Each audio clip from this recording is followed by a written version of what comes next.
control, shoveling dirt in every hole. Predators to condemn your soul, watching you and watching me. We're all connected but separated, misunderstood and so frustrated. A million armies of one have invaded, watching you and watching me. We live behind glass curtains and act like nothing's wrong. Soon you will belong. I know you're out there somewhere. We've watched you for so long. We wait for you to fall. We'll expose you all. I know you're out there somewhere watching me. The little brother wants to make headlines, be immortalized. Everyone's got an electric eye with the digital spies. They've watched you for so long. I know you're out there somewhere watching me.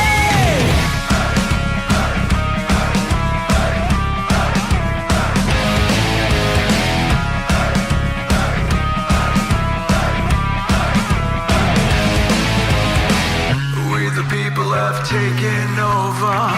We the people are little brother, standing by to dethrone each other, watching you and watching me. Paranoid, the lens is our weapon, desensitized in our lust for attention, democratized by our voyeur obsessions, watching you and watching me. Slaves to perfection, don't let them project you as you are. Reveal your every flaw. I know you're out there somewhere. We've watched you for so long. We wait for you to fall. We'll expose you all. I know you're out there somewhere watching me. Little brother wants to make headlines, be immortalized. Everyone's got an electric eye with the digital spies. They've watched you for so long. I know you're out there somewhere watching me.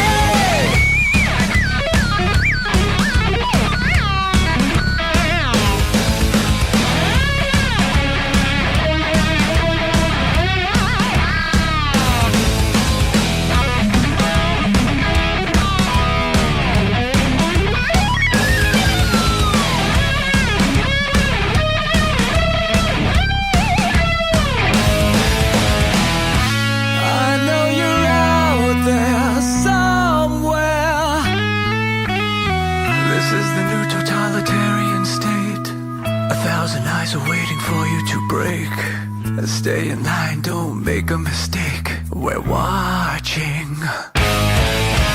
We've watched you for so long. We wait for you to fall. We will expose you all. I know you're out there somewhere watching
Let your experience begin right now.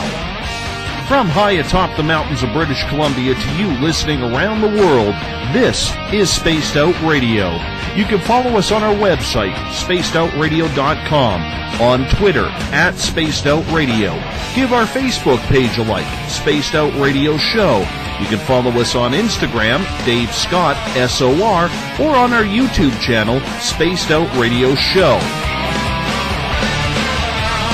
Let us play with all our toys, they let us think that we're big boys, they let us make the louder noise, but women rule the world. They let us think we're Superman, that we're the only ones who can be strong, but we break on command, cause women rule the world.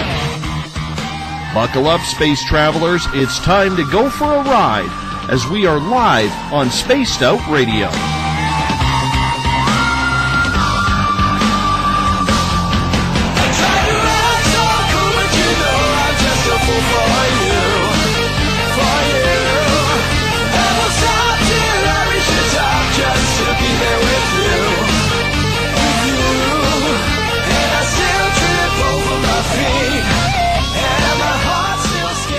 Ignition sequence start. 6, 5, 4, 3, 2, 1. Said the deeper I go, the deeper I fall.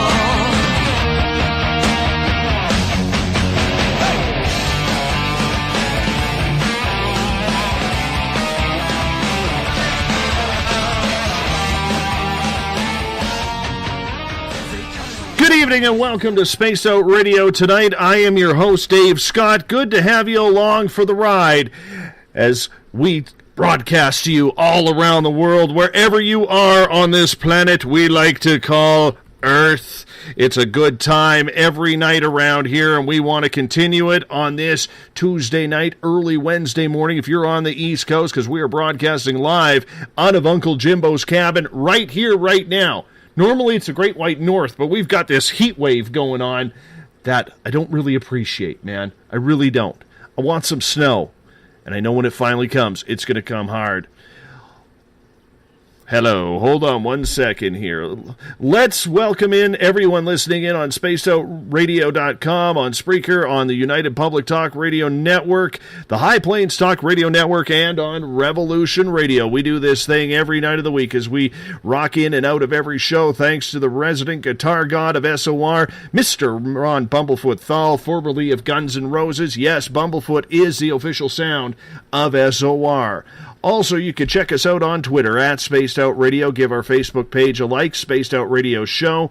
On Instagram, you can follow me at Dave Scott SOR. Subscribe to our YouTube channel, Spaced Out Radio Show. Tune us in on TuneIn. Download our shows from iTunes. And our website is spacedoutradio.com. If you want to take part in the show, you'll have to sign into one of our great chat rooms on Revolution Radio, on Spreaker, and on Facebook at the SOR Space Travelers Club. If you haven't signed up for the SOR Space Travelers Club yet, what are you waiting for?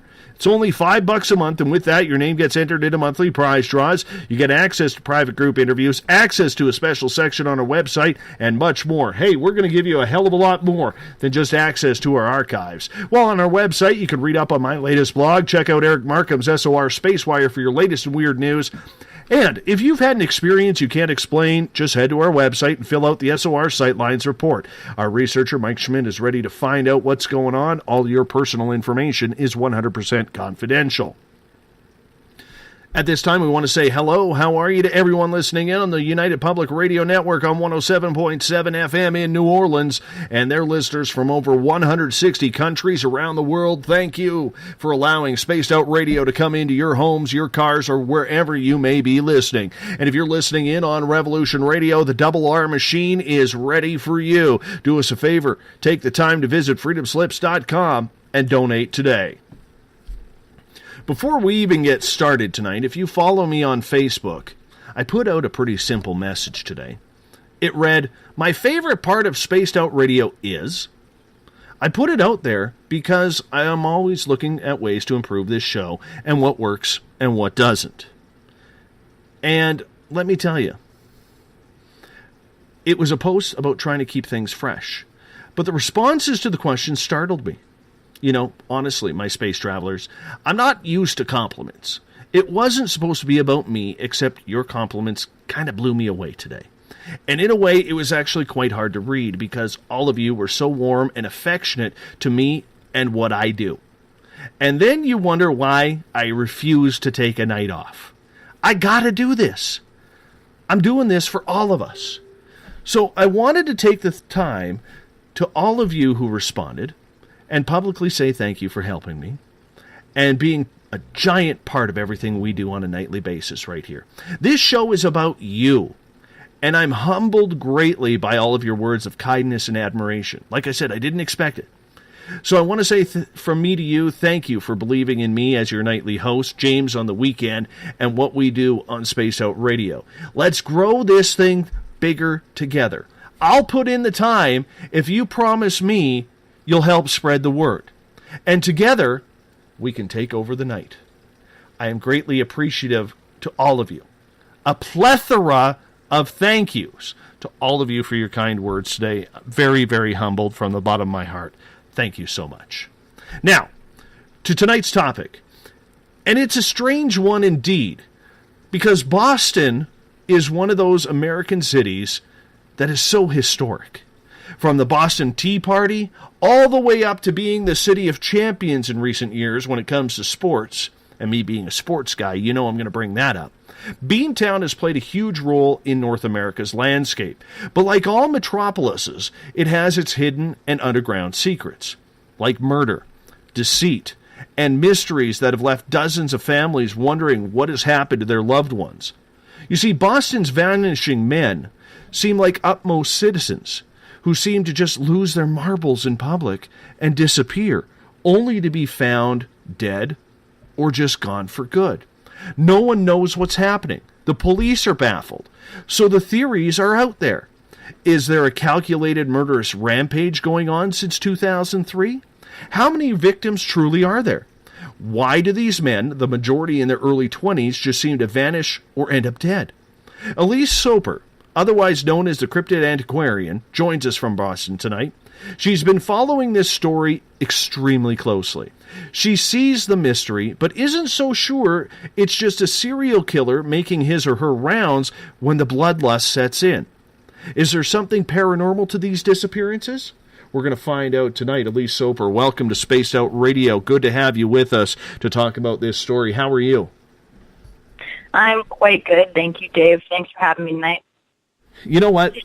I have to tell you, and like I said to you off the air, this is the first time we're kind of going down this type of road, because one of the things that intrigues me and one of the things I want to start doing in this show a heck of a lot more is bringing more true crime and mystery into Spaced Out Radio. We're not just about aliens and Bigfoot around here. You know, there's real people having real experiences, and this is just one of the many that is out there. And I just found out about this when I was Googling mysteries a couple of months ago, and I always, every time I Googled or hit a link, your name came up. So I had to get you on the air. And by golly, I'm going to tell you, young lady, you're not an easy one to track down. I apologize for that. I haven't set up any kind of special email or anything with my site yet, so maybe I'll do that eventually. Well, I think I actually found you on Twitter, and that's how we came together tonight, which was so exciting to me because I think this is an important story. Because me being on the west coast of Canada, I really didn't hear about this, and I know a lot of American people who have contacted me as we advertised this show leading up to this week and tonight that didn't even know about this. It really is, I hate to use this term, but a hidden gem in Boston's dark history. And we're going to get into that. But first, let's talk about you a little bit. You like to call yourself the Cryptid Aquarian, and your website is cryptidantiquarian.wordpress.com. How did you come up with that name for a writing name? Well, first of all, I find it funny. So many people are like, what even is this name? Because I never expected to get the amount of feedback and attention from this page that I ended up getting. If I had known, maybe I would have picked a slightly easier name to pronounce, but we're already here now. So, so I chose Cryptid Antiquarian because I wanted to have something that was sort of vague enough that I could blog about whatever interested me at the time, but was also fitting to who I am as a person. So I chose cryptid because I love cryptids, obviously. And I chose antiquarian because I really love old things and collecting sort of stories, really. So that was sort of my curator-type title.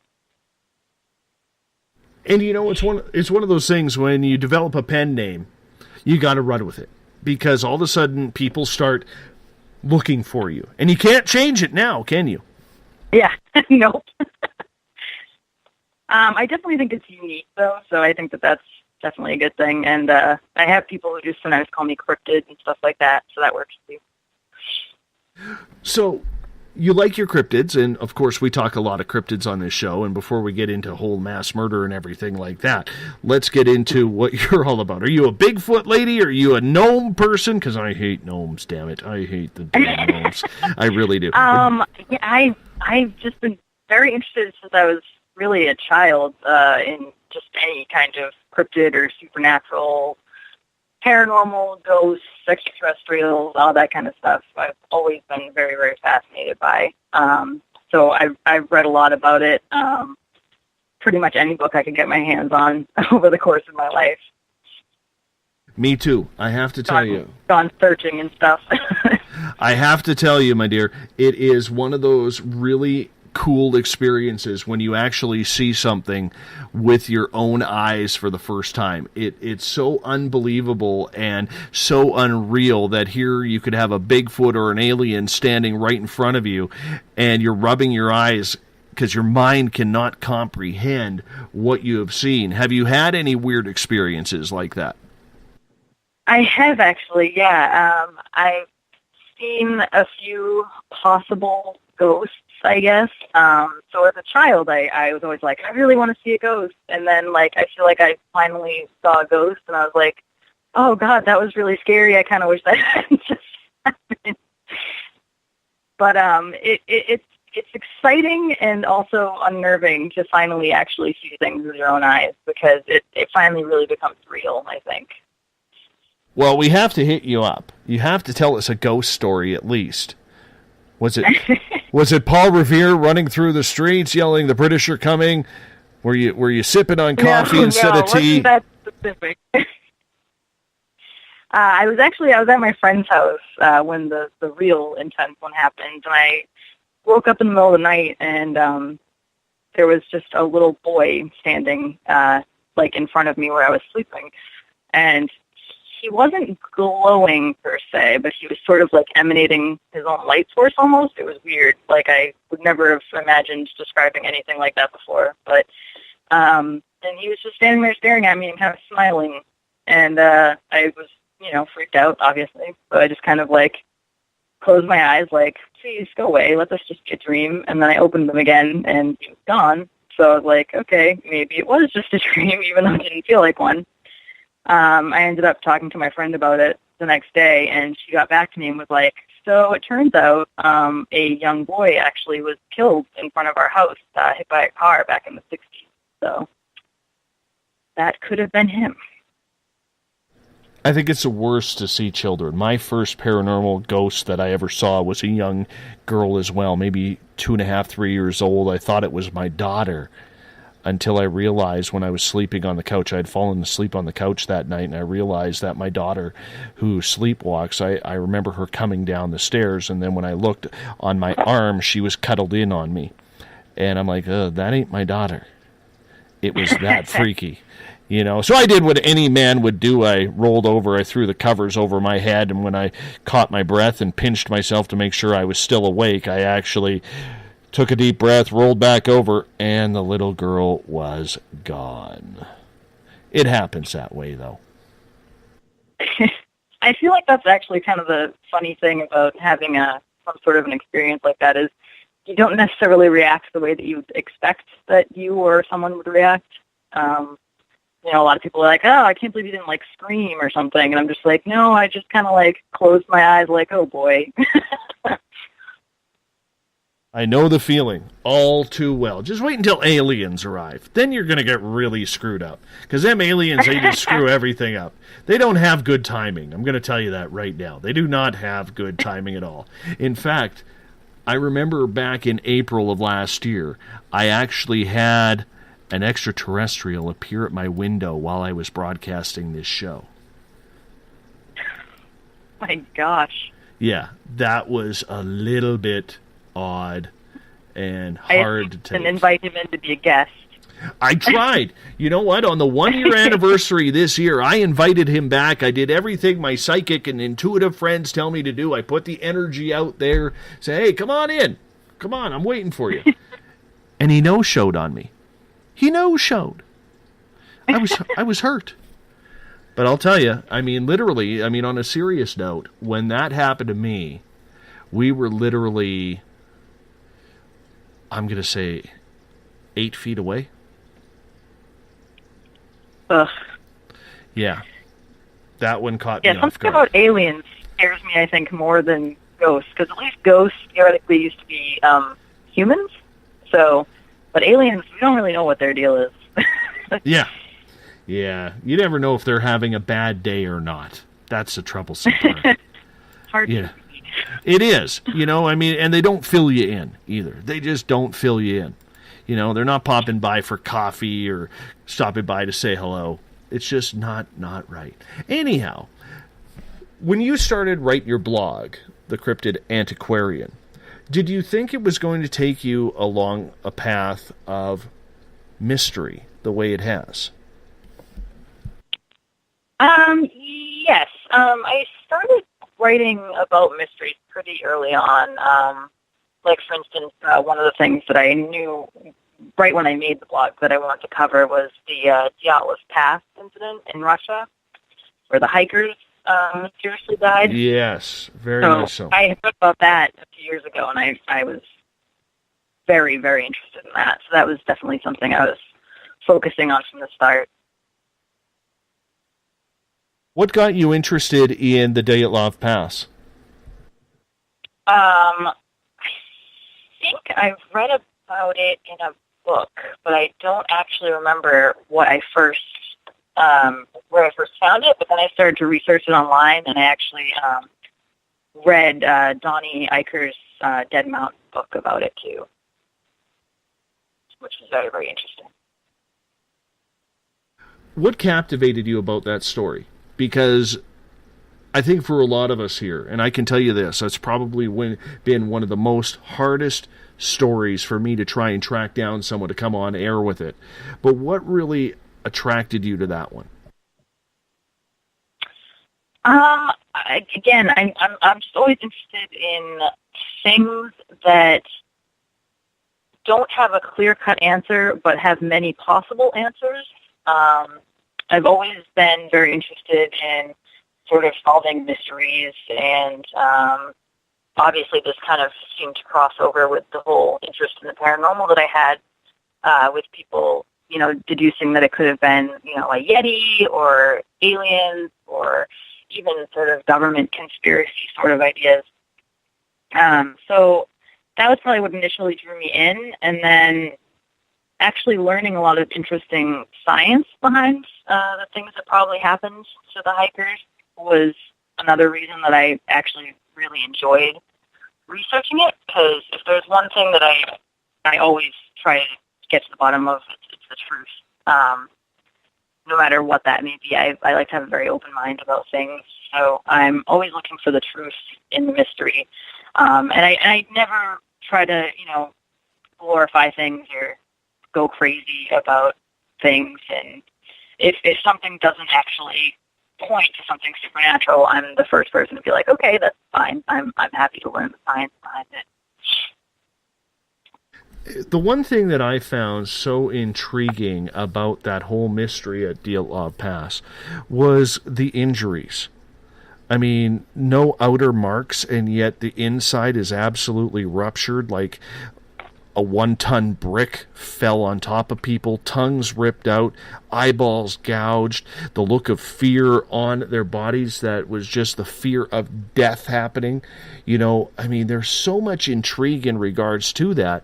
And it's amazing that not much more has ever come out of that, and it makes you wonder, is it really a governmental cover-up, or is it something a little bit deeper and risque than that maybe the government doesn't want to open up the doors to, because it could be a Pandora's box?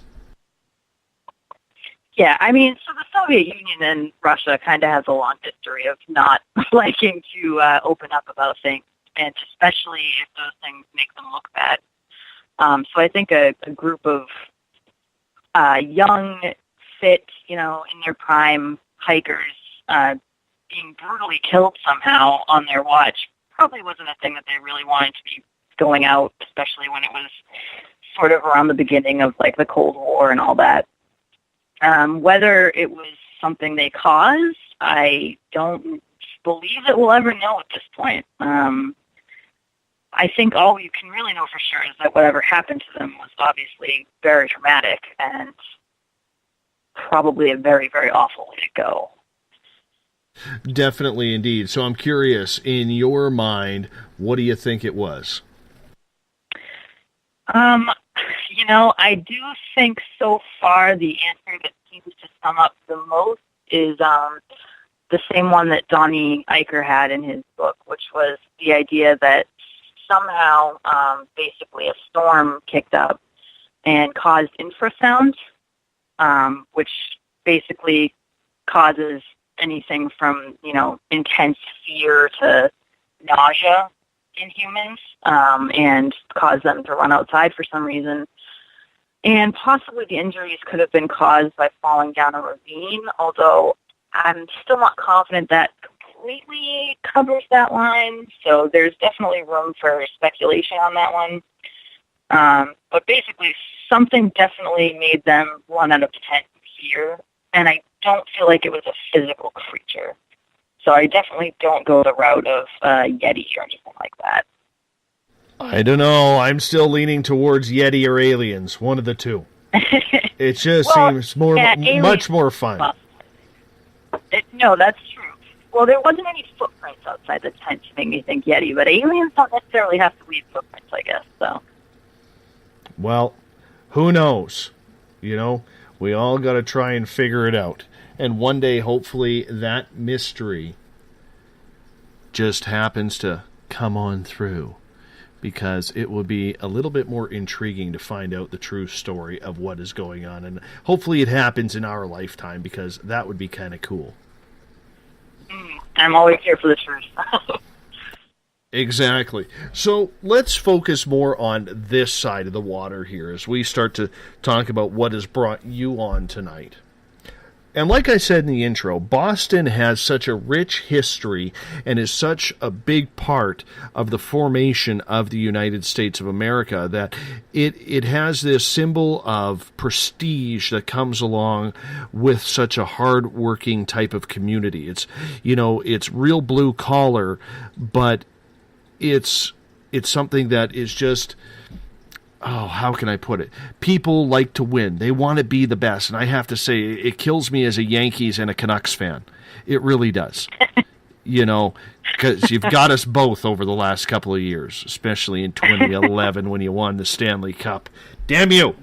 Yes, I'm still sore over that. But the whole point is, and I can't bitch too much about that because I know a couple of guys on the Bruins who won that. So, good for them. And the Stanley Cup, yeah. But anyhow, and yes, I hear your gloating laugh going on. I really do.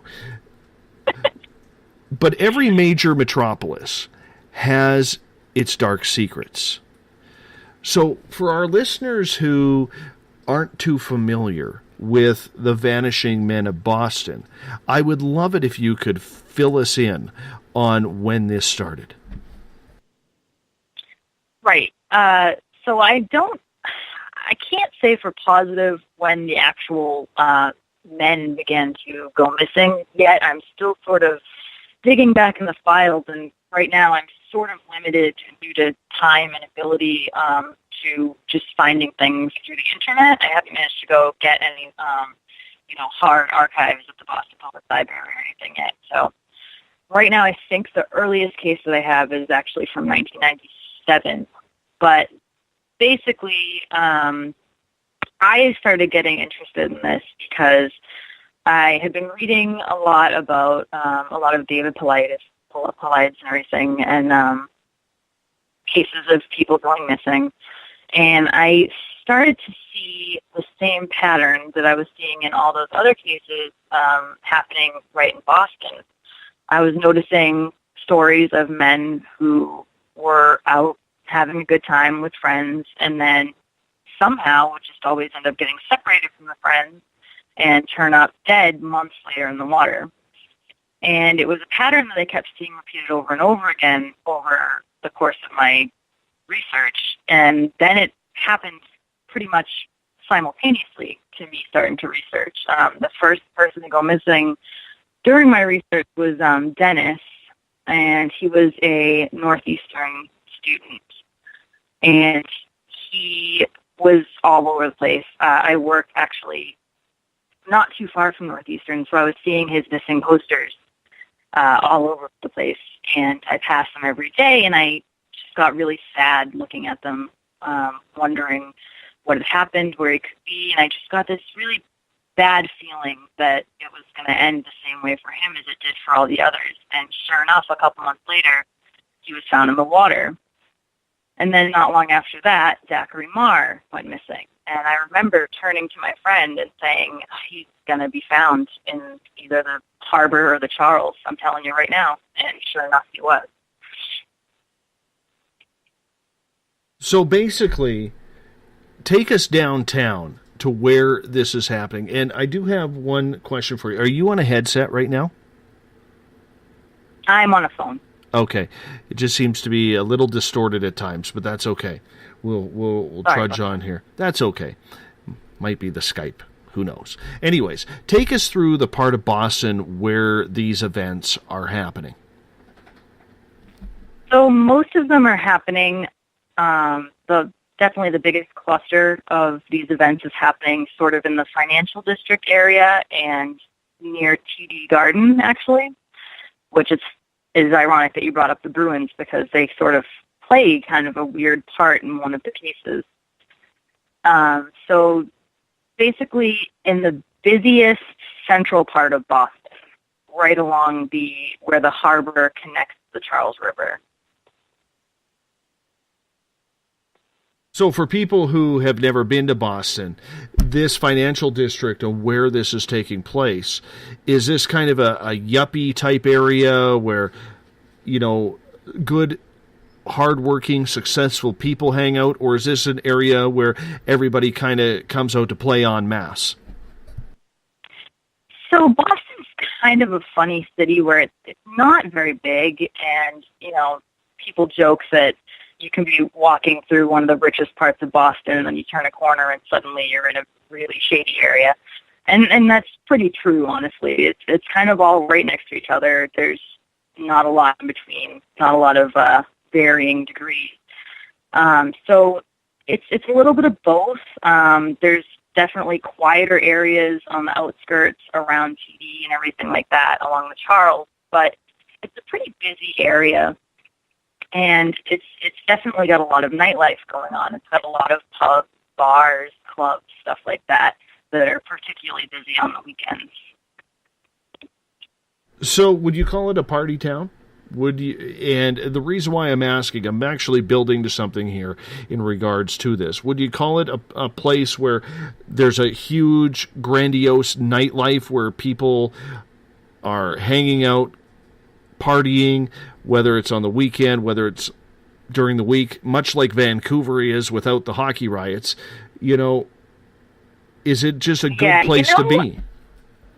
Honestly, I really wouldn't consider Boston to be, that much of a party town. Me and my friends kind of joke sometimes about it being like a Puritan town in a lot of ways, because Boston is obviously in Massachusetts considered a very liberal area, but at the same time, our trains, stop running not too long after midnight and, run less on the weekends. They sort of discourage partying in Boston. It's actually kind of a pain to try to get into the city and go to clubs and stuff like that. And it's hard to get home at night. People have to Uber. You can't really take public transportation as much. So when this is happening then, is this kind of a secret of Boston that these men are going missing, or is this something that is quite talked about?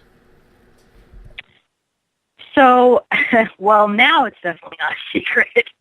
I think it's weird because I made the post, and when it started to blow up, a lot of people were coming to me and basically saying, like, I always thought it was kind of weird that this was happening, but I had never really, thought about it that hard. So I think it was one of those things that kind of lurked on the back of everybody's mind, and actually a lot of people were thinking, if he went missing, he's going to be found in the water. But they never really thought beyond that and thought about why that might be the case or what that meant. So define why this was such a secret for a long time. Was it just something that people really didn't take notice of? Or was it something that, like every town has that area, much like, I'll take Vancouver at an instance here. Everybody talks about how beautiful Vancouver is, but they try and hush the downtown east side where one of the worst areas of heroin and fentanyl use is going on, and it's one of the poorest areas, if not the poorest, in Canada.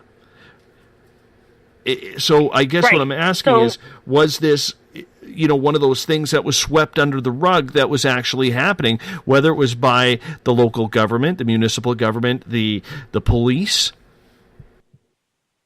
I think in many ways it was.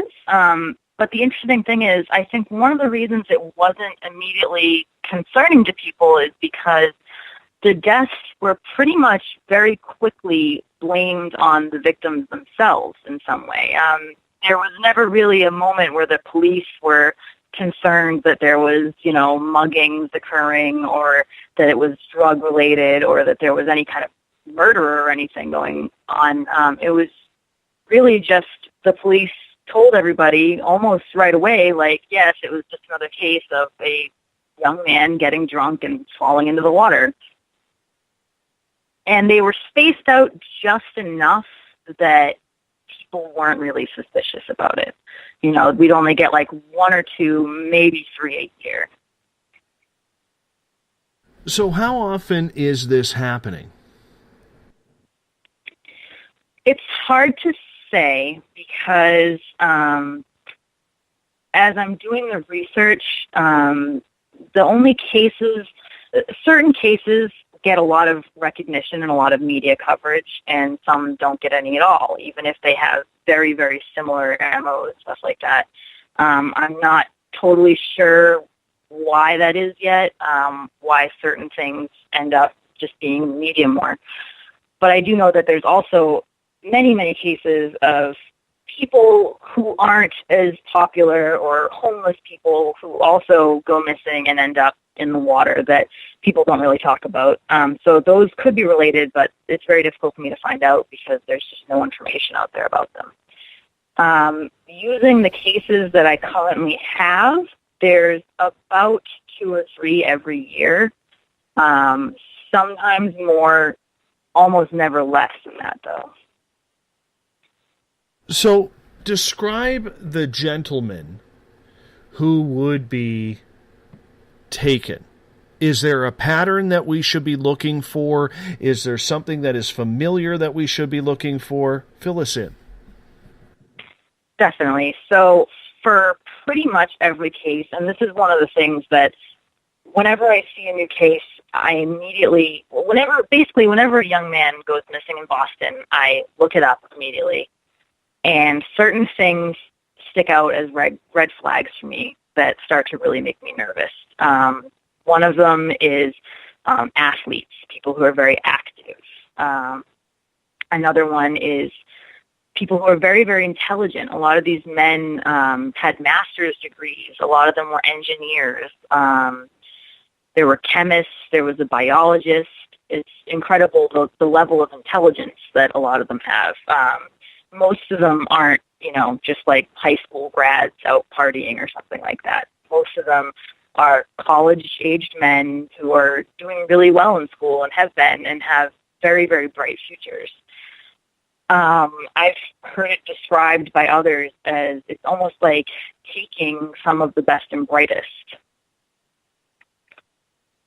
So we're talking about people who are educated, people who don't usually make wrong decisions or just decide to disappear. Now, I realize that everybody has that ability to just snap and, fall off the deep end in life because of stress, because of relationships, money problems. It does happen to a lot of good people, and I understand that. However, when you have so many per year in the same area, kind of dying the same way, when did this story start perking up the interest in maybe not only yourself, but other people looking into this?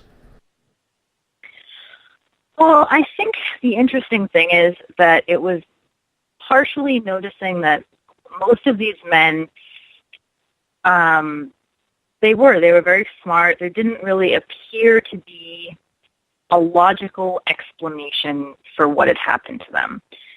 And I feel like if you just generally think about, a lot of cases of men, at parties getting drunk, falling in the water and drowning, it's not as concerning as it is when you look at individual cases, which is what I've been doing. When you really delve into each individual case, one by one, you start to realize, there's so many of these cases that just don't make any sense. And altogether, you're starting to realize that that's a lot of things that just don't make sense altogether. So there'll be some cases where I'm just like, a young man who had, no signs of any kind of mental illness, no signs of any kind of depression. He was making plans with his girlfriend to meet up with her. Everything was going really well. And then for some reason, he just leaves the spot where he's supposed to be meeting his girlfriend and ends up in the water. And police say that it's no foul play. It was just an accident. But the fact that he would leave a pre-designed location that he was supposed to meet his girlfriend at makes no sense. Have you ever had a chance to speak to any of the family members who, or friends for that matter, who have had their loved ones go missing? I have, actually. It's been a very humbling experience. I've gotten sort of two very different responses to this. I've talked to several family members who understandably really don't want to discuss anymore about the cases. It's still very difficult for them to talk about, and they honestly aren't interested in exploring the possibilities any further. And I completely respect that. And I've always been very open about that, saying that if anybody, reads my blog and finds that they really aren't comfortable with their loved one being included, I'm more than happy to take them down. But I've also gotten several family members who are honestly very, very grateful for my work, and that means so much to me. I actually had Dustin Willis is one of the men from my blog post. He went missing in, I think, 2007. He was only 26 years old, and he had a girlfriend at the time that he was talking to on the phone right before he went missing. And his girlfriend actually commented on my blog and got in touch with me. And I talked to her for a long time, and she basically just said she never believed that it was just an accident, and she always wished that she had pressed more for a better investigation, but that it was just so traumatic for her at the time that she never did. And she was really grateful that somebody was actually looking into this again and basically trying to get more closure for the story. So a little bit about you before we go any further into this case. You know, when people such as yourself, any type of journalist really, starts looking into something, there is always those people who come out of the woodwork saying, you know, you might not want to be checking into this. Or maybe, you know, it's the police who come up to you and say, why are you doing this? Or family members, or even strange phone calls in the middle of the night, or strange texts or tweets or whatever. Have you had any of that while you've been following this case? I've actually had all of that. So I have had a few commenters on the blog who say that they're friends or loved ones of one of the victims, and who basically tell me, like, why are you doing this? You're just dragging up all these awful thoughts and memories and putting the family through more pain. And that's never been what I've been trying to do, obviously. I always respect these men as people first. They're not just nameless cases to me. They're not just statistics. So I hope that I can make that pretty clear to all of my people who come onto my blog. But as for more weird scenarios, I'm pretty sure that for a period of time the Boston police hated me because I was emailing them, calling them, basically begging for any more information that I could, particularly about Zachary Marr's case, because he was the one who was actively missing as I was writing my blog post. So I wanted to get as much information about him as I could, and the police were doing an ongoing investigation, so they weren't exactly forthright in all the information that was getting out there. So I was kind of, I don't want to say harassing them, but I definitely think that they started to get a little snappy with their answers and basically wanted me to leave them alone. One of our former guests, Sam Baltrusis, who is a crime writer out of Boston as well, and he's a paranormal writer, he's made a comment on one of our pages here, and I want to read that to you. Sam says, I've been following this bizarre phenomenon myself. I do think it's odd that these men end up in Boston Harbor. Instinct is they were out drinking and somehow fell into the icy waters. But the weird thing is how their bodies are recovered months after they go missing in a waterway that is so highly trafficked. What is your opinion on that? So it's very hard to say. I've talked to a lot of people who, they consider themselves to be realists or, scientists, and they say that logically a body can stay pretty submerged in the water if it's cold enough for a long period of time, and that a lot of these bodies are rising up once it's warmer. But I find that difficult to believe. I also find it difficult to believe that nothing in the water is carrying them further out to sea or is, consuming them.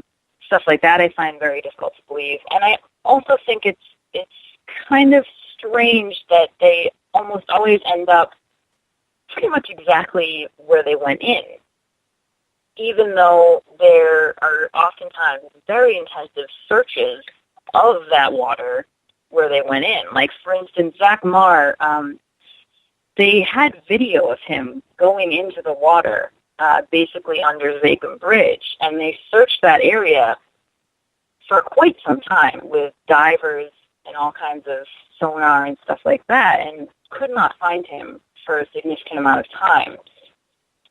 Whether that means he wasn't there in that time, I can't say, but I definitely do think it's definitely strange. So besides all these men, most of them being in their 20s and everything, do we know a lot about these victims, if we can call them that? Were they heterosexual, maybe living a homosexual lifestyle? Were they drug addicts, alcoholics? Did they have any secrets that maybe have arisen that all form some sort of pattern? So the ones that I've managed to get a lot of information on, I've managed to actually talk to family members and friends. Generally, they're all well-liked, well-rounded, very, very few of them have any known mental illness or even really physical problems. I believe there was one case, David Mark, who had diabetes. But other than that, most of them are in very, very good health, no kinds of addictions to speak of, and most of them have had either girlfriends or wives. I can't comment really further on, whether or not some of them may have been homosexual or not. I know that at least one that is in my newest blog post was. It doesn't seem like that's really an important factor. A lot of people have tried making on my post before, saying that maybe it's some kind of serial killer that's targeting them with meetups or something like that. Again, I can't say it's not possible. Nothing is really out of the realm of possibility for me, but it doesn't seem relevant. Let's go to the scenes of the death here, okay, because obviously there's crime scenes all around when this happens. Mike is asking in the SOR Space Travelers Club here, he is asking, when the bodies are recovered, are they found whole or no missing parts, or are they missing any part of their body? As far as I know, all of the victims have been found pretty much intact, and most of the time pretty easily recognizable. A lot of them also still have things like wallets and IDs on them, too, even though they might be missing other articles of clothing. They're almost always found separated from their cell phone for one reason or another, which I do find interesting. Sometimes the phones are a good distance away from the water or where you would think the person had to have gone to get to the water, so that's definitely interesting. But as far as physically, they're definitely usually intact and mostly just missing articles of clothing if they're missing anything. That's very intriguing that their cell phones are not found along with them. Where are the cell phones found? So there was one where, and I haven't actually posted this one yet, but the phone was found, he was in Fairhaven, actually, and he was on Wilbur's Point. His name's John Pike, and he was along the east side of the beach.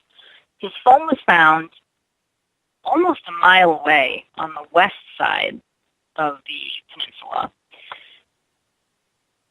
Just in a very strange spot that it doesn't really make any sense that he would have walked all that way and then lost his phone. There have been a couple other cases where the men will be on the phone with somebody, usually a girlfriend, and then for whatever reason the phone dies or they get interrupted, they hang up, and then the phone is found separately from them, either a good distance away or, at the water's edge, like it's just sitting there for some reason. That was the case with Dustin Willis, actually. His phone was just kind of found sitting next to the water. That is very, very intriguing. I want to get to Joe's question here in the SOR Space Travelers Club. I think it's a good one. And he is asking, Elise, was there a common cause of death for all of these people? Yes. So one of the most commonly seen statements from the police is no foul play suspected. It's said in pretty much every single case, and it's usually said pretty early on after finding the body, before any kind of coroner's report has really been completed or anything like that. Generally, it seems like most of the Boston men, at least, their cause of death does seem to be drowning as opposed to hypothermia. That could be caused by multiple things, but it seems like generally they don't have any other kinds of abrasions, bruises, anything like that would suggest that there was any kind of, attack or a fight or anything like that. So when these bodies are found, if a body is gone for a month or so and it's in water, there's usually some sort of marks on it, whether it's from fish or scavengers or turtles or something along those lines. Hell, if it's in a harbor, maybe even a shark or something like that.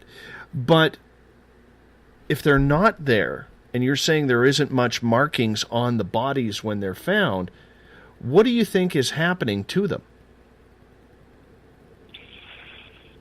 You know, I really wish I knew. I honestly have no idea.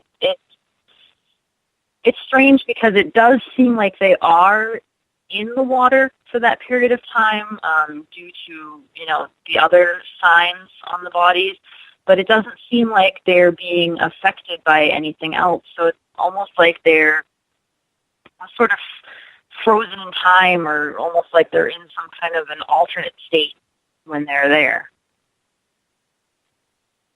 The reason why I ask that is Eric Markham, our resident scientist on Spaced Out Radio here, he is saying how much damage could there be to the corpses with turtles and scavengers, bottom-feeding fish, when they cause incredible amounts of damage. Also, if the head is still attached, head's usually detached from the body within a month or so post-mortem. So are these bodies then being found within a month of the time they go missing, or has it been a case where we've seen them coming back, say, 3, 4, 5, 6 months down the road? Yes, so definitely months and months have gone by in some cases. I think one of the most intense was Eugene Losick. His body was missing for 6 months. He went missing in February of 2010, and his body wasn't found until November 8th. And that's one of those cases that's particularly strange because supposedly one of the excuses as to why the bodies aren't found is because they stay pretty close to the bottom during the cold months and don't rise until the water starts to warm. But if that's true, then Gene's body was in the water through the entire summer and was never found.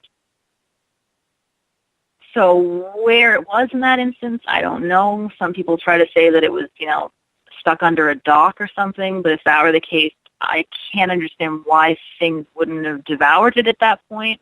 The water is certainly warm enough that there's obviously lots of fish and animals in it.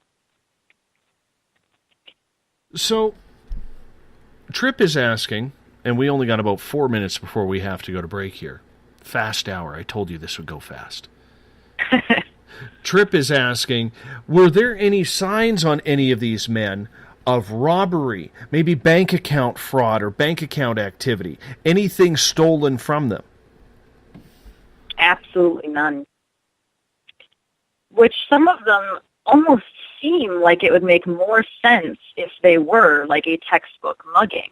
But people like William Hurley, they were found with their wallets on them.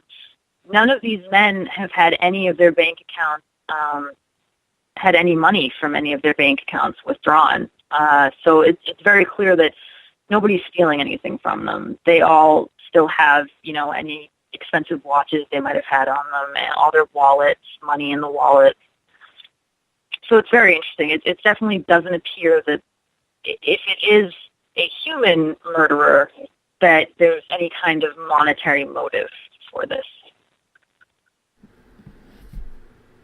Do you know the average length of time that a person has been missing before their body is found? I don't know the average, but my guess is that generally in these cases they're missing at least about a month, if not more than that. There have been a couple where they've been found pretty soon after they went missing, but that's sort of more rare. Generally, especially in all of my first blogs cases, the men are missing 1, 2, even 3 months. I'm still having a tough time trying to understand how these bodies are in very good condition. This is very tough for me to even understand. I mean, I'm no coroner or even close to it, and the amount of dead bodies I've seen in my life I could probably count on one hand. I've been very fortunate. But for all these young men to come out like nothing is wrong, and no trauma, nothing stolen, no body parts missing. This, to me, sounds totally inhuman.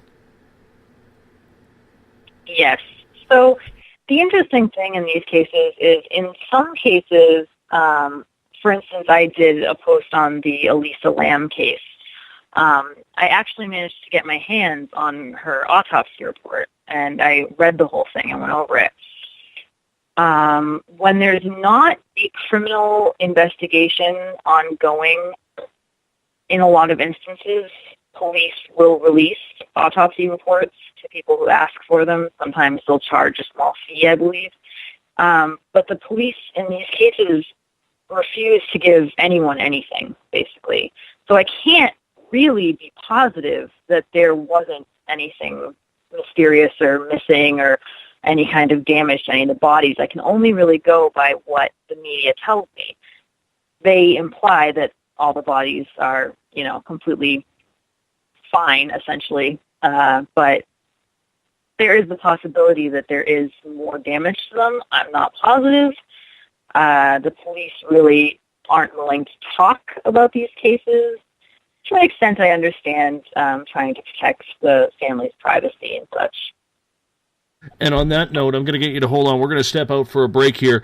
More coming up in hour number 2 on Boston's Vanishing Men with Elise Soper right after this. You're listening to Spaced Out Radio. I'm your host, Dave Scott. We'll be back right around the corner. Looking for news beyond the mainstream news? Head to spacedoutradio.com and check out the SOR Spacewire. This is Spaced Out Radio's Eric Markham, News Director for the SOR Spacewire. Daily, I will bring you intriguing stories and outlandish reports from what's going on around the world. UFO sightings, paranormal activity, conspiracies, alternative health, and so much more. And if you have news, email me at news@spacedoutradio.com. Hi there. I'm Butch Witkowski, lead investigator with U4Cop. On the final Monday of every month, you can listen to me and host Dave Scott on Spaced Out Radio's Strange Days. We're going to get to the heart of the matter when it comes to what's happening out there. People are seeing and experiencing things from ET contact to Bigfoot, and I want to hear about it. Your experiences are what we investigators need to help solve these unknown mysteries. So tune in at spacedoutradio.com. Have you had an experience you can't explain? Had a run-in with ghosts, maybe Bigfoot, or seen lights in the sky? Hi, I'm Mike Schmidt from the SOR Sightlines.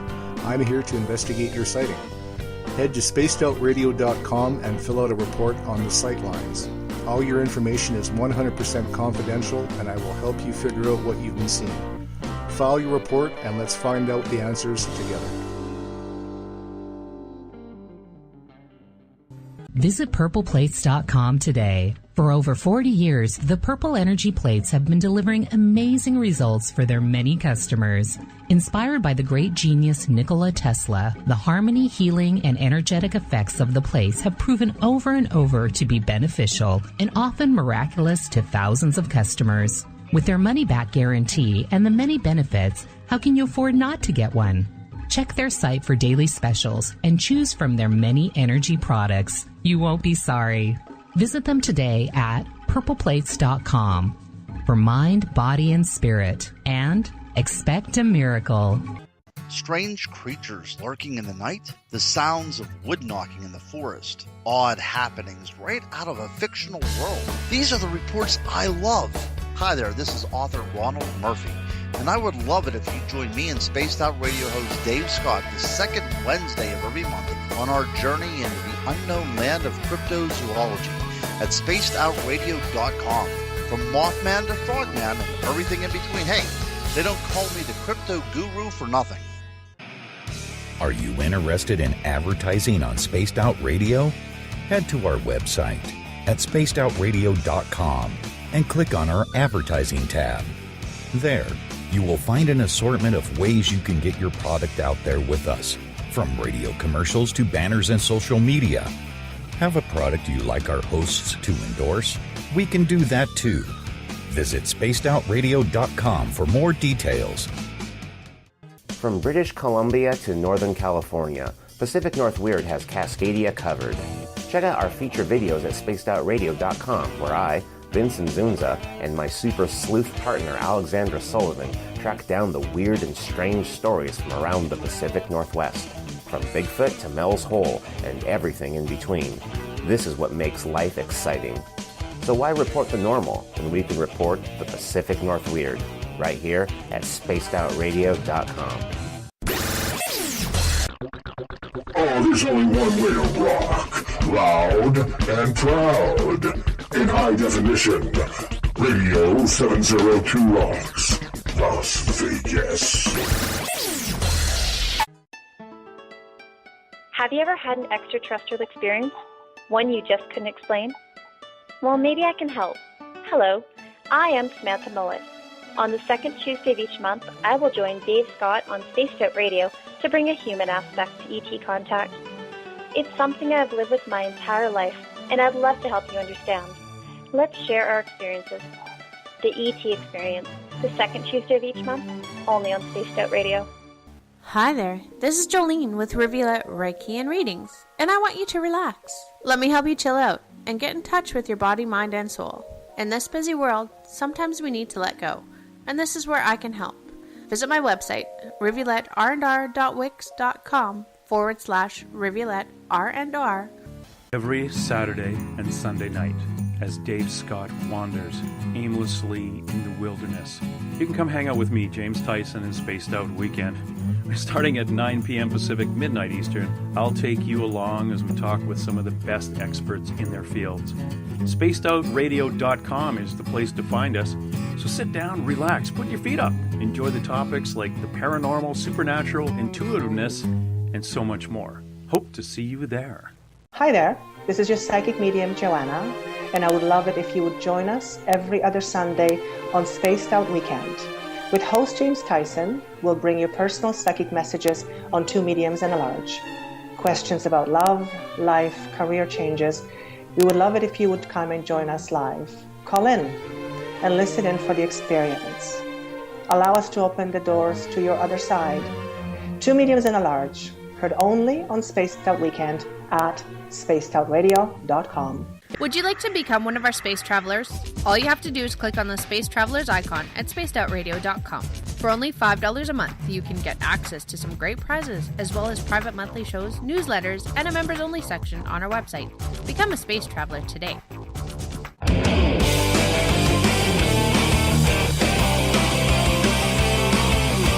Do you have a topic or a guest that you'd like to hear on Spaced Out Radio? Let us know at spacedoutradio.com, where you can sign up to become a Space Traveler member today. Or you can find us on Twitter at Spaced Out Radio and on our Facebook page, Spaced Out Radio Show. Welcome back to Spaced Out Radio tonight. I am your host, Dave Scott. Good to have you along for the ride.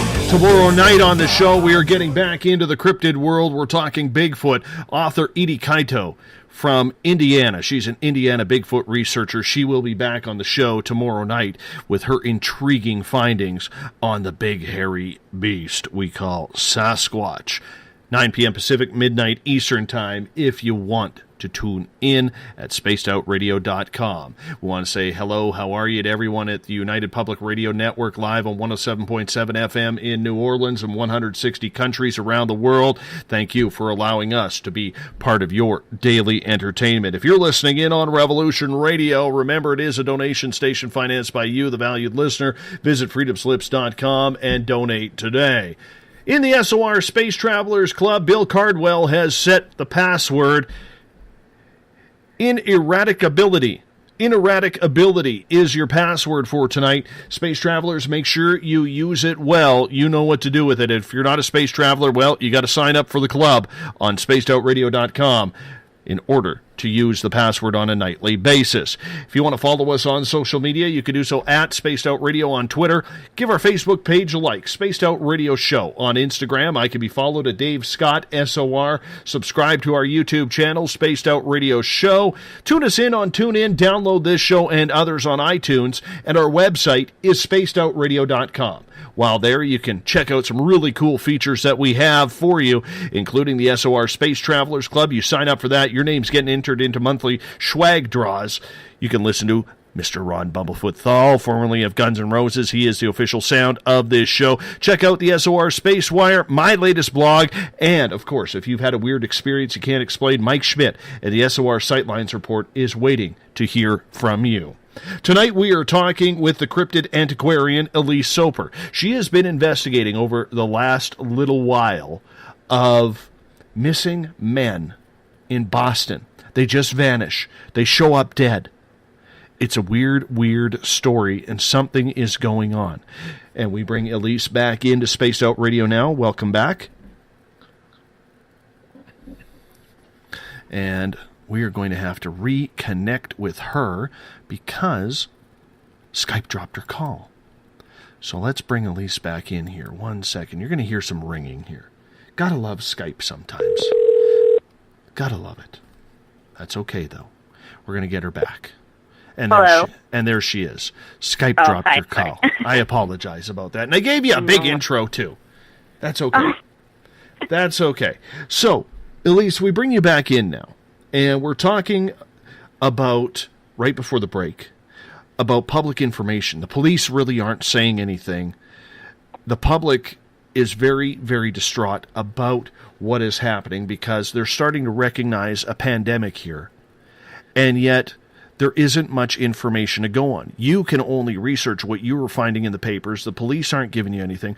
Why do you think everything is so hush-hush about this topic? You know, I honestly don't know. I can understand the police not wanting to give any kind of allusion to the fact that it could be something like a serial killer because they don't want to cause any kind of panic, I suppose. But I feel like in a lot of other cases where there have been serial killers, they oftentimes do let the public know to kind of either warn them or actually get assistance from them in trying to identify the culprit. I don't feel like that's what's going on here. I find it a lot more likely to believe that the police honestly don't know what's going on or don't really think anything is going on. They think that it is just cases of men getting drunk and falling into the water because it's easy. It's an easy solution. It's a tidy solution. They don't have to worry about it further than that, and it does, to them at least, make sense. When you start to research it more like I have, that's when things start to not make sense anymore, and it's when you need more answers.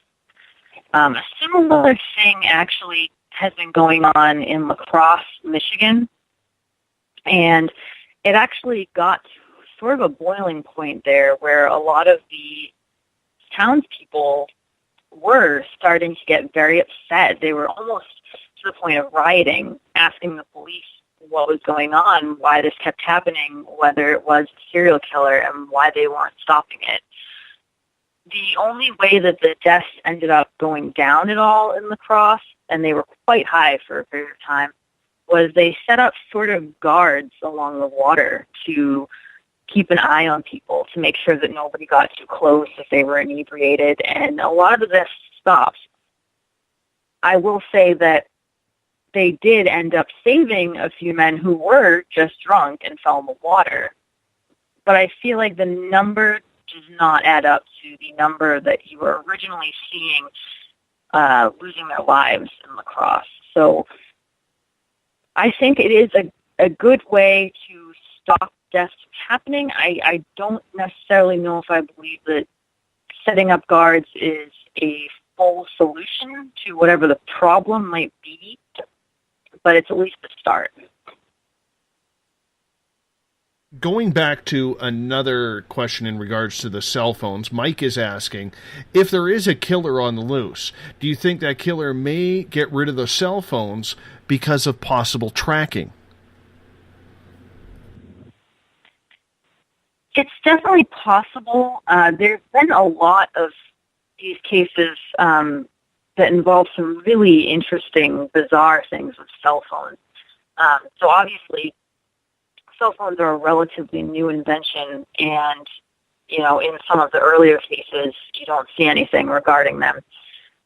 But in the past couple of years now, there's been a lot of really interesting things happening with the GPSs on cell phones and the ability to ping cell phones. There have been a couple of cases, such as Colin Finnerty. He wasn't from Boston, but he was another case that I consider to be possibly related to whatever's happening in Boston. His phone was actually pinged simultaneously in 3 completely different areas at one point during the night while he was missing. So what that means, I don't really know. And it seems like no one could really explain what that meant, whether it was the phone company or the police. I think they maybe just ultimately chalked it up to some sort of a malfunction, perhaps. But I've heard others say that the odds of any kind of malfunction like that happening are very low. There have been other instances where phone calls have been made from phones and then are cut off abruptly, or the phones die abruptly. So there's definitely been a strange connection with cell phones. It seems like whatever is happening, there's definitely an attempt by someone or something to remove cell phones from the equation. Was religion a factor? Because I know there's a large Catholic population in Boston. I haven't really noticed religion being that much of a factor. I know that a couple of the men that I've done research on were very, very religious, which, if anything, sort of tells me more that they were probably less likely to have committed suicide, in my opinion. But as far as it relating to them being victims, I don't necessarily think there's a connection there. The witnesses that were found in the winter or fall when the water is colder, Corey is wondering if any of the bodies were reported to have frostbite on them. Not that I recall, or not that I recall reading.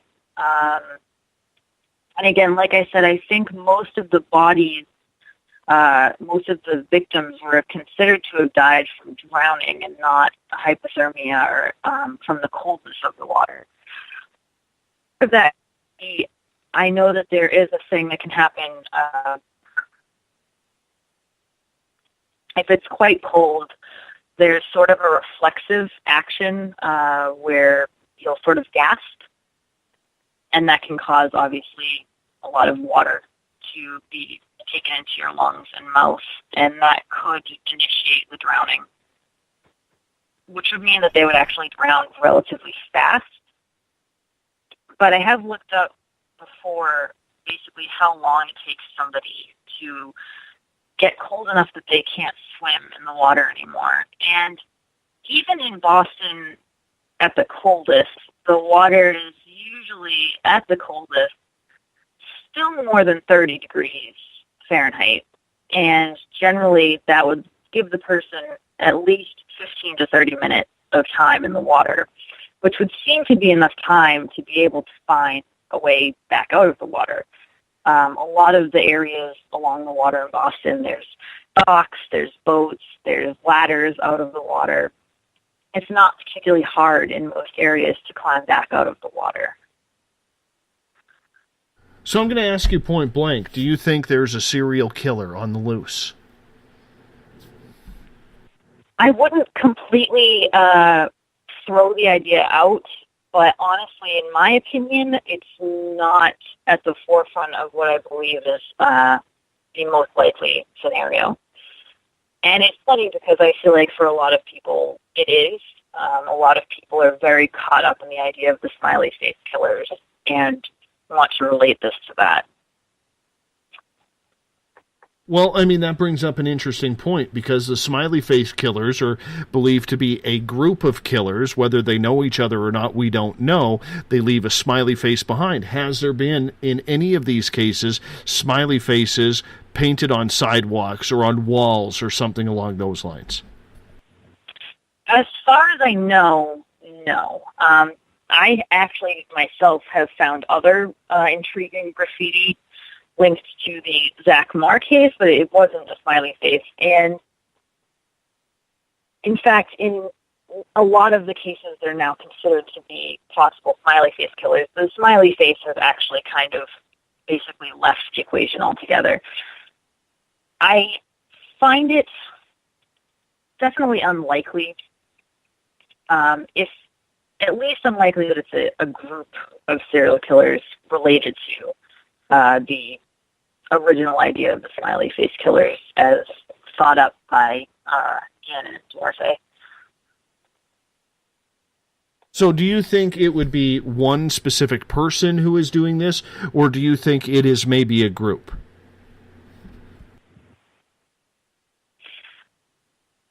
Truthfully, I don't know that I necessarily believe that it's a person at all, honestly. And my reasoning for that is the deaths are sort of too perfect in a way, and they've been going on for too long that I especially don't believe that a group of people could have kept this going and kept it secret for long enough for how far it's gotten. I think that humans are kind of too fallible to do something like this. I feel like it's something a little bit more under the radar, a little bit more surprising.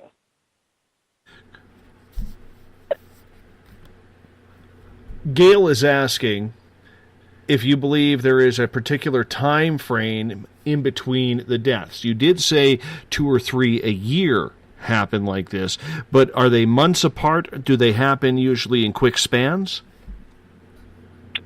There's definitely certain time periods that it's more likely to happen than other time periods. For instance, I've noticed that not a lot tend to happen in, say, December, but a lot happen in February and March. I've noticed that there's certain days that have actually been connected. I can't remember what they were now, but I feel like it's somewhere in March, and it's not even, a specific holiday or anything. There does seem to be some kind of linking in the time frames and the dates. I haven't quite figured it out yet. I've had a lot of people discussing it with me on my blog, trying to kind of find out what the pattern could be. There was one particular interesting case. So Dustin Willis, he went missing on March 16th, and he was in Boston for a celebration. He was in the Navy. And that same night was the night that William Hurley was also in Boston. So 2 men who went missing at totally different times, and who were both not from the area, were in Boston that same night that we know of. Just strange little coincidences like that pop up all the time. Were they all the same race? Is race a factor here? So I don't think so. Generally, it does seem to be white men, but Dennis, for instance, was African American, and there has been Latina cases. I've also found several others from different countries and stuff like that. So I don't necessarily believe race is connected either. I'm not positive. I know that in a lot of the similar cases, it seems like the victims are generally white men. And I can't be sure if that's related to whatever is causing the death or if it's more just coincidental. And I think that's a good question, too, because a lot of these young gentlemen, they were starting to become highly affluent financially. We're not talking about gas station attendants or construction workers. We're talking about white-collar workers here, are we not? Yes, definitely. Why do you think then that it is only white-collar workers and not someone who's blue-collar working as a plumber or a carpenter, or maybe someone who stocks the shelves at Walmart or serves burgers at Burger King or Wahlburgers if we're sticking in Boston? That's, I think, one of the biggest things that really bothers me about this case is it doesn't feel random to me. The people, the areas, all of it seems like some kind of a pattern to me, which is why I guess I've been so interested in it and why I'm trying to compile all the information I can get my hands on. It's almost like a puzzle to me that I'm just trying to find all the pieces. I definitely don't think I have all the pieces right now. I really only have like a small edge of the puzzle completed, but I definitely think that the fact that even the few cases that I found that they weren't college students, they were still very advanced in some way, whether they were very advanced mechanics or whether they were incredible musicians. There's always just something. It's never just, the kind of, I don't want to say anybody's, the type of person that this would happen to, but you don't get the people who are doing drugs or anything like that. So in the autopsy results that came through, were most of them clean? Like no drugs? Yes, there may have been alcohol involved because some of them were coming out of nightclubs and pubs and so on and so forth.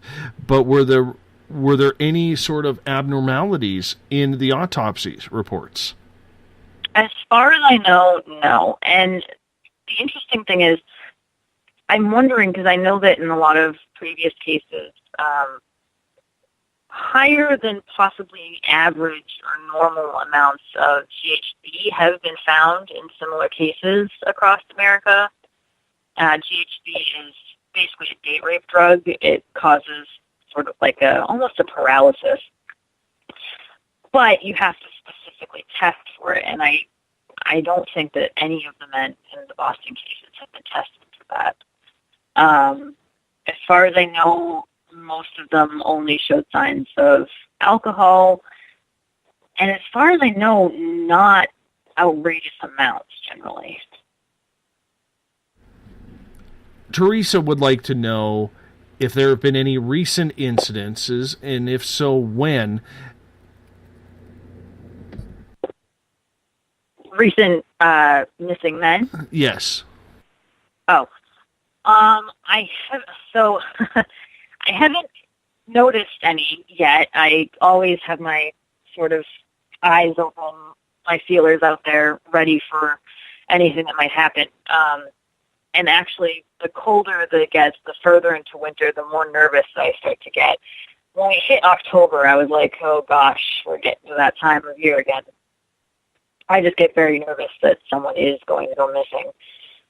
It hasn't happened yet, which is great in my opinion. I'm always nervous that it will happen again. I have a brother who's in the age range of the victims who have gone missing, and he recently went to a Bruins game, and I actually pulled him aside before he left, and I said, listen, do not leave your girlfriend's side at all during the game. Like, do not go off alone. Don't step outside, even if you think it's only for a second. Whatever happens, please just don't get separated, because I can just see something like this happening, and it's horrible. Interesting question. Has anybody taken any psychic detectives around there to check out the scenario? Shar is asking this. I don't believe so, or at least not that I know of. I did have one person contact me saying that she was a psychic and she was interested in talking more. I ended up not hearing back from her. It's definitely something that I'd be willing to look into. Like I said, I have a very open mind about a lot of things. And I definitely think that it's an interesting angle to try to see if anything can come through from even the other side to give us some kind of an answer. Well, I have to tell you this. You have to, and I will get you in touch with James Tyson, my weekend host. He is a retiring member of the Royal Canadian Mounted Police for 28 years, and he hosts our weekend shows. And he knows a plethora of psychic detectives that have been on his show. And I think it would be really interesting for you to interview one of them to see what they may get on this situation. Definitely. That would be really awesome. I will make sure that you get in touch. Eric is asking, has the phase of the moon ever been noted with estimated time of death? You know, I haven't noticed that. It's definitely something interesting to look into. I'm always looking for angles like that. I've also been trying to find out more about the tides in Boston and whether that has something to do with anything. I know that I have found out a couple of times that the tide was out. I think it was during, I want to say it was Eugene Losek, I'm not sure, which is even more unusual for that area because if the tide was out, I just can't see how it would be possible for him to fall into the water and drown in that area because it would be so shallow.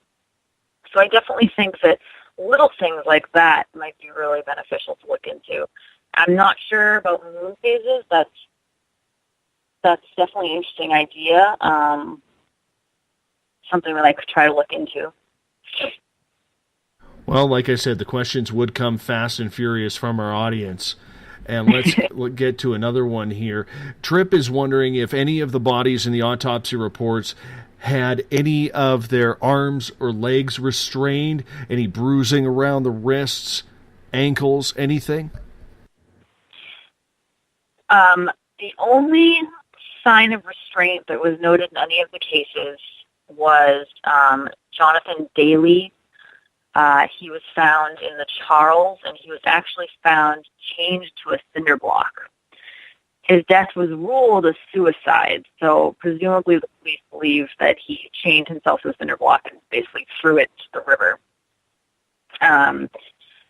But the interesting thing to note about that is that if somebody like Gene Losek was tied to a cinder block, it could account for why his body wasn't found for 6 months and why it never floated to the surface during the summer months.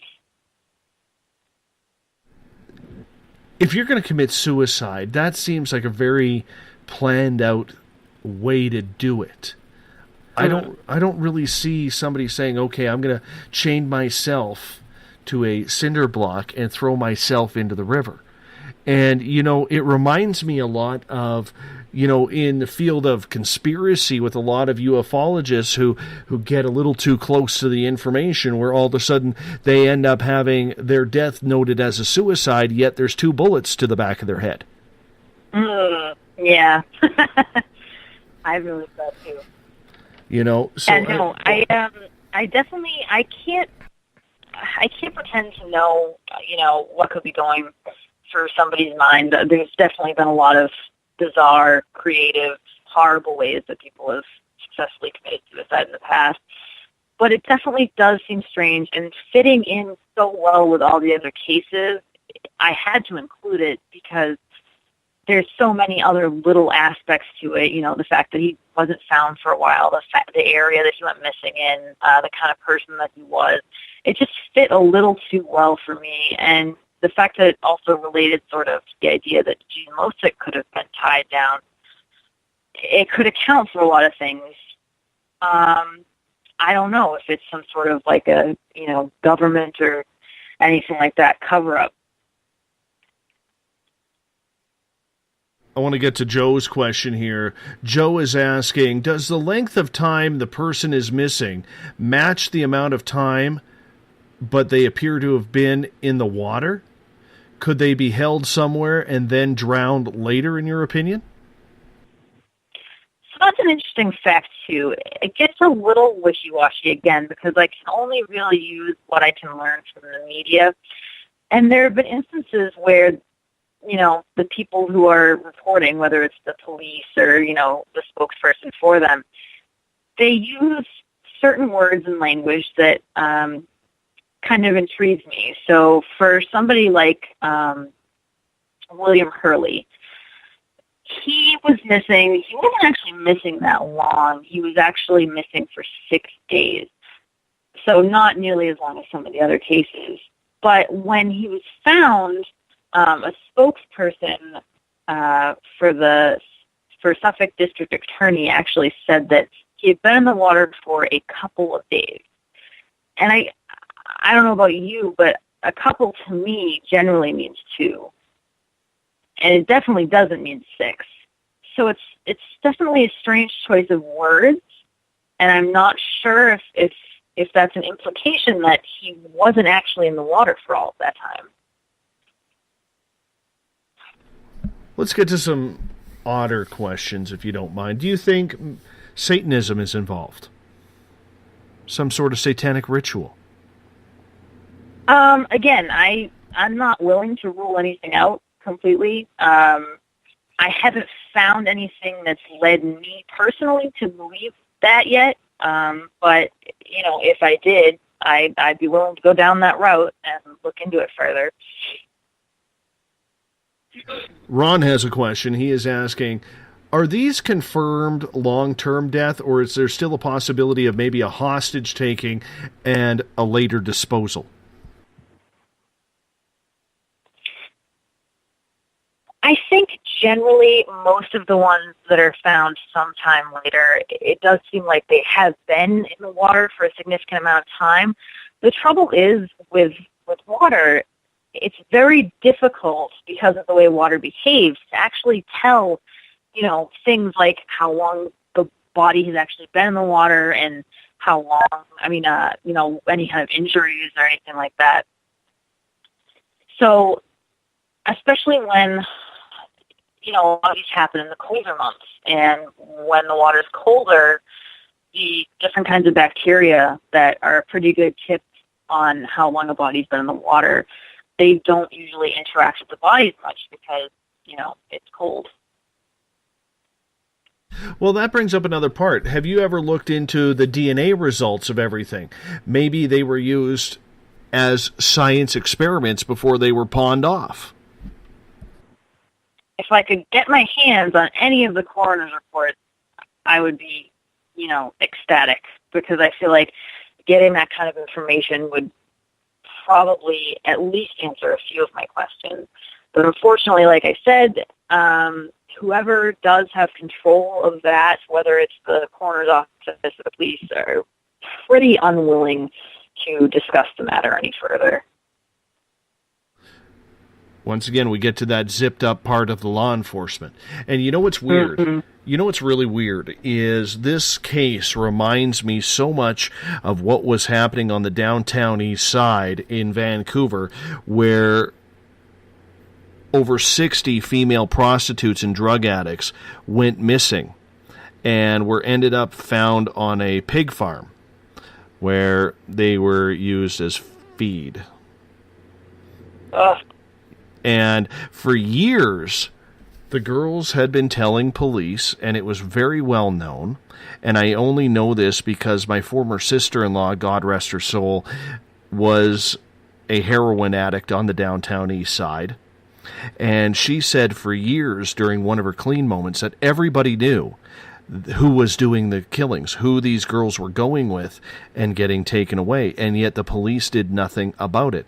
And it seems to me there are so many, small nuances that are exactly the same in these two cases that it's eerie. It's very eerie that this could be going on, and publicly the police won't come out and say whether or not they have a problem happening around here.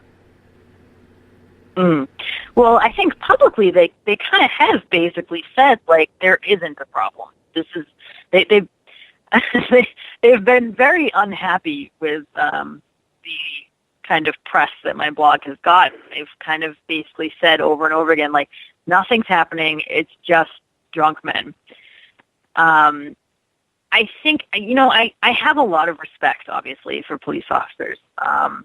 They do a ton for us. They put their lives on the line for us. but I do think that there are some cops that it's just easier to have a solution, even if it's not necessarily the right one.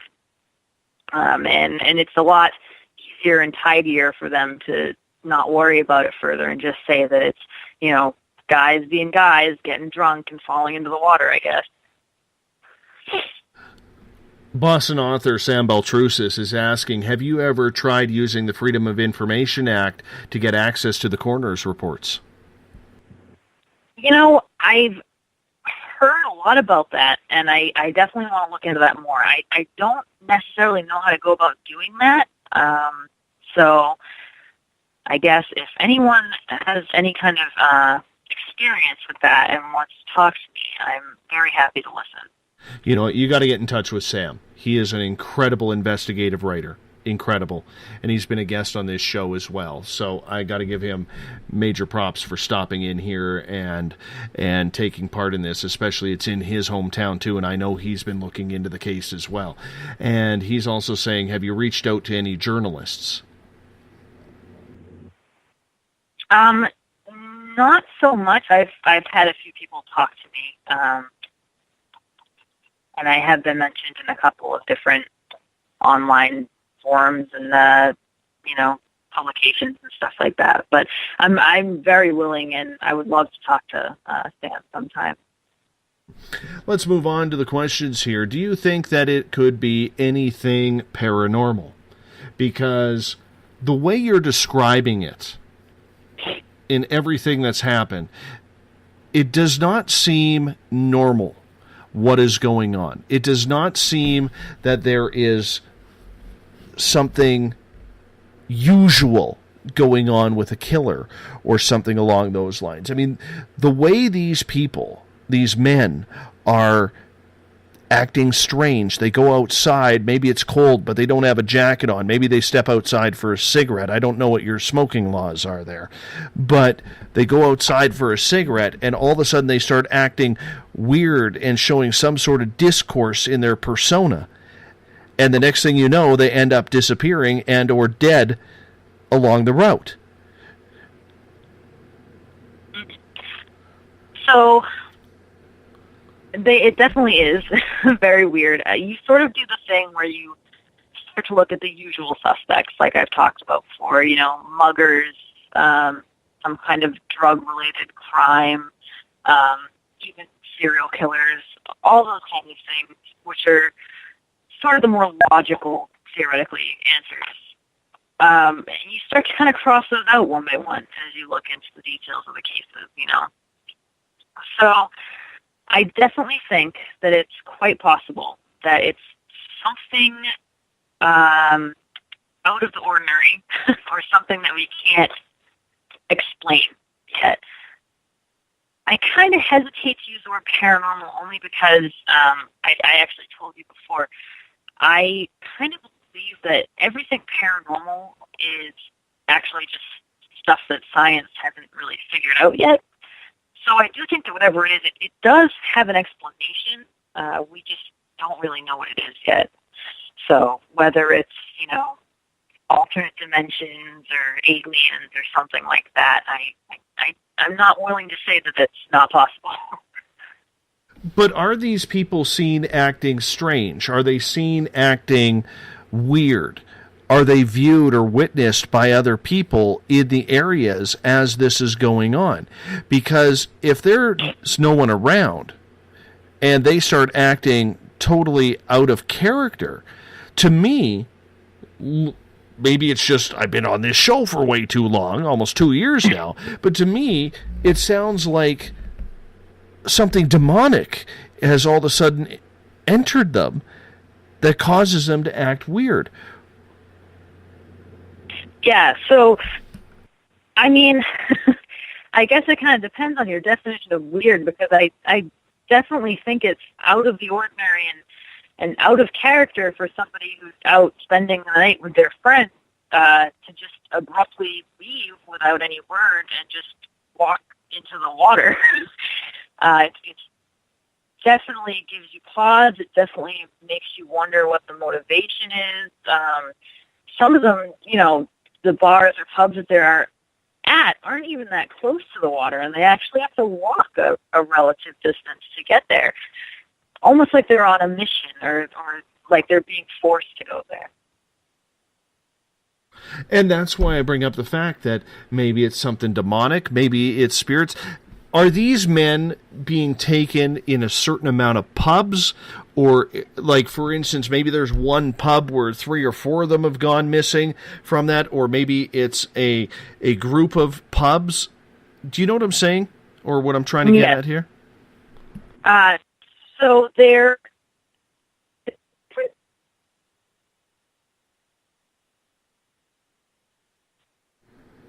We just lost your cell phone. We're going to call her right back. I think we had a bad connection there. But this is just getting intriguing. And we got Elise Soper on the show talking about Boston's vanishing men. We're going to get back to her on her phone here momentarily. I hope her phone battery didn't die. You know, let's try and get her. You're going to hear a ringtone here momentarily.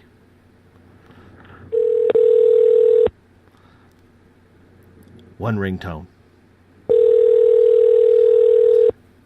That's 2 ringtones. Come on. Hopefully her phone. There she is. Hello. We lost you there for a quick second. Yep, lost you. Okay. So Do you have enough juice on your battery? Sorry? Do you have enough juice on your phone battery? Oh, yeah, I'm plugged in. So. Okay, perfect. So we were talking about, you know, the certain areas where these men taken out of certain bars, or was there some sort of attachment? Because Boston, with its history, would have a lot of spirits running around. So a lot of them are very, very close together, at least the ones that are happening in the financial district. So that's the ones like Eric Munsell, Eugene Losick. They're actually kind of shockingly close. I have gone to this area many, many times, sort of doing research and scouting, and I mean, I just live here. So to walk, down the street to the Bell in Hand where Zach went missing, and then turn a corner, and I'm looking at the Marriott where Eugene Losick went missing, and then turn another corner, and there's the Black Rose where Dustin Willis was last drinking. It's intriguing because it's such a small area, and it's all happening in this one tiny location, and it just seems too much to be coincidence. I definitely think that, obviously, most of these buildings in Boston are very, very old. So, you know, the possibility for hauntings, regardless of whether or not they're related to the case, very, very high.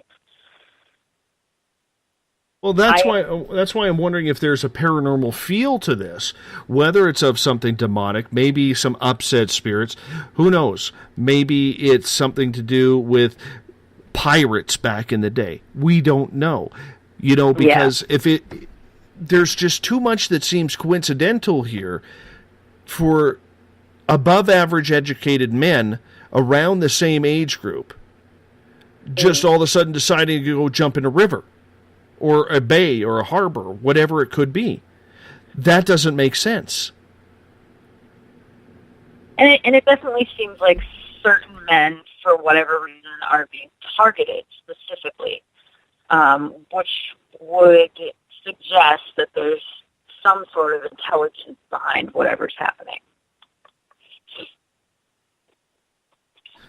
Let's get to another question from our audience here. This one comes from Shar. And I think this is a great question because all theories are open here.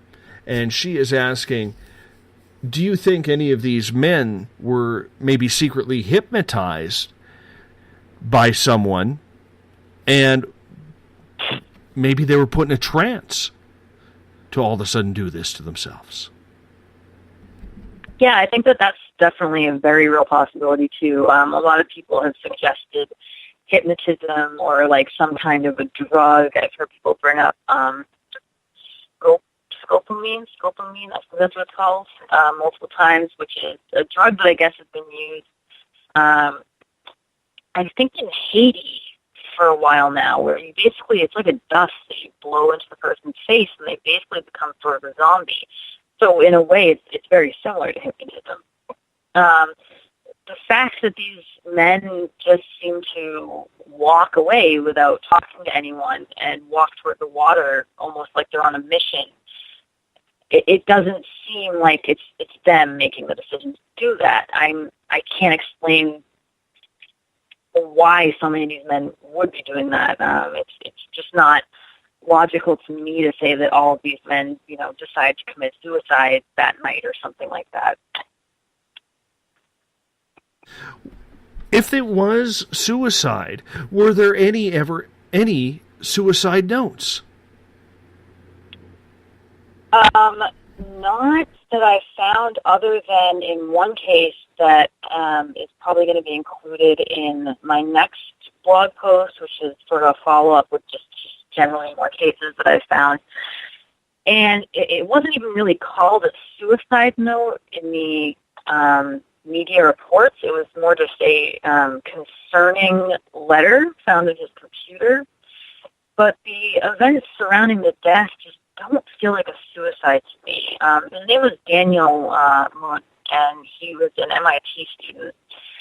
And he went missing after a party at about 4 o'clock in the morning. And he was found a while later in the Charles River wearing skates. And I don't mean like ice skates, like he went skating on the Charles and fell in. They were like inline skates, like he was roller skating down the street. It just doesn't seem like the kind of attire you'd wear when going to commit suicide, but I don't really know. Because usually there's always a suicide note. Life sucks. I want to die. I just don't feel right in life. I apologize to my family and friends. And for all of these men to die in the same place, in the same area, relatively the same way, I don't know. I mean, yeah. it seems obvious to me that there's something strange going on. Yeah, and the majority of them, everyone that you talk to, everyone that you hear from that knew them and was close to them, say that, it just doesn't seem like that was the case. They were, very happy. One of the things, one of the biggest clues about suicide is that people who are intending to commit suicide, generally they don't make plans for the future because they, don't intend to have a future. But a lot of these men had very, very bright futures. They had lots of plans. There were some men who were engaged. They just didn't give off any kind of suggestion that they were considering that. Sam brings up a good point in the Space Out Radio Room.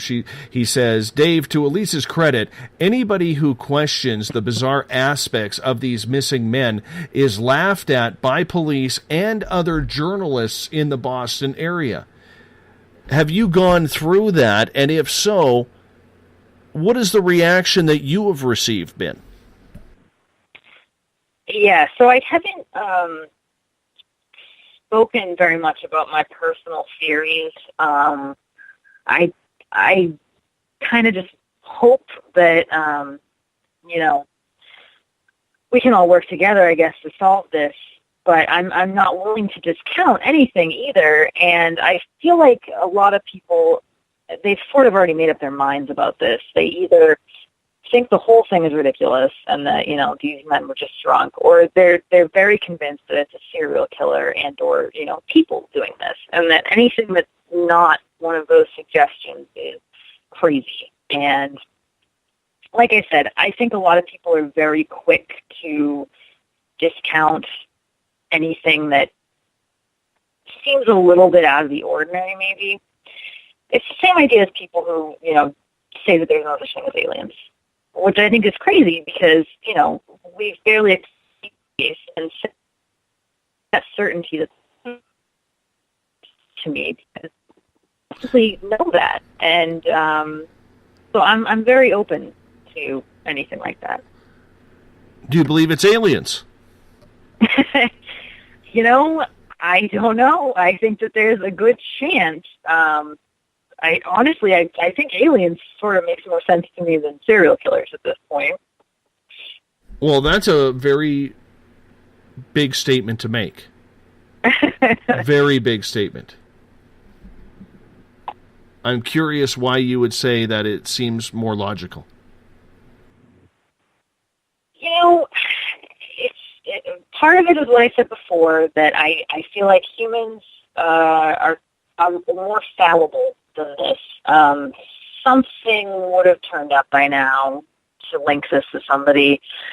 And the other thing is, I feel like most people, when they kill, there's a motive behind it. You know, sometimes it's monetary, sometimes it's, you know, theoretically for the thrill of it. But in a lot of these cases, I don't really think there was anything personal to any kind of possible murder that would have happened. I mean, if you're just pushing the men into the water, I mean, I don't know. I can't pretend to really have the brain of a serial killer or anything, but it just doesn't seem like the typical motives that you would get from that. So it seems like basically I believe that there's some other reason why this would be happening to the men. And once again, these were healthy men, for people who are just tuning in and trying to figure out what we're talking about here. Healthy men, educated men. There was no narcotics found in their system. Maybe some alcohol after a night of drinking at one of the local establishments with some friends, but nothing to pure, unabashed intoxication. You know, this was normal, everyday things that men do after a day's work or maybe on a weekend, to go out for a beer with the boys, you know, and talk about the day or maybe watch the game or something along those lines, right? Yes. And so an interesting thing that I think is really important to keep in mind is that skeptics and, you know, the police and some of the media, they're really trying to hammer home the fact that all these men were drinking and that, you know, they were drunk. But the levels of drinking between cases vary incredibly. So you would think that for most of them, you'd have to be severely intoxicated in order for something like this to happen to you. A couple of them were supposedly very intoxicated, such as Eric Munsell. But William Hurley, who was at the TD Garden seeing a Bruins game, he only had like a beer. And he had been talking to his girlfriend on the phone and was perfectly fine. And his friend had described him as perfectly fine. So it just doesn't cover that.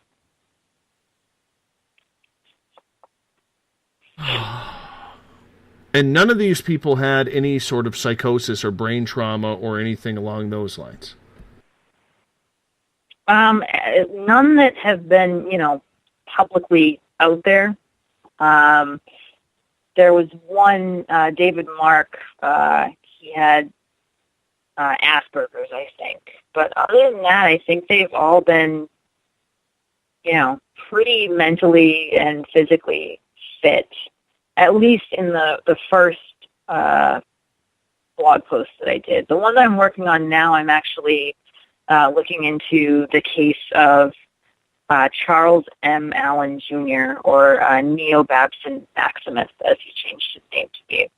And he supposedly had bipolar disorder. So there have been a couple of cases like that, but it's definitely not a common thing.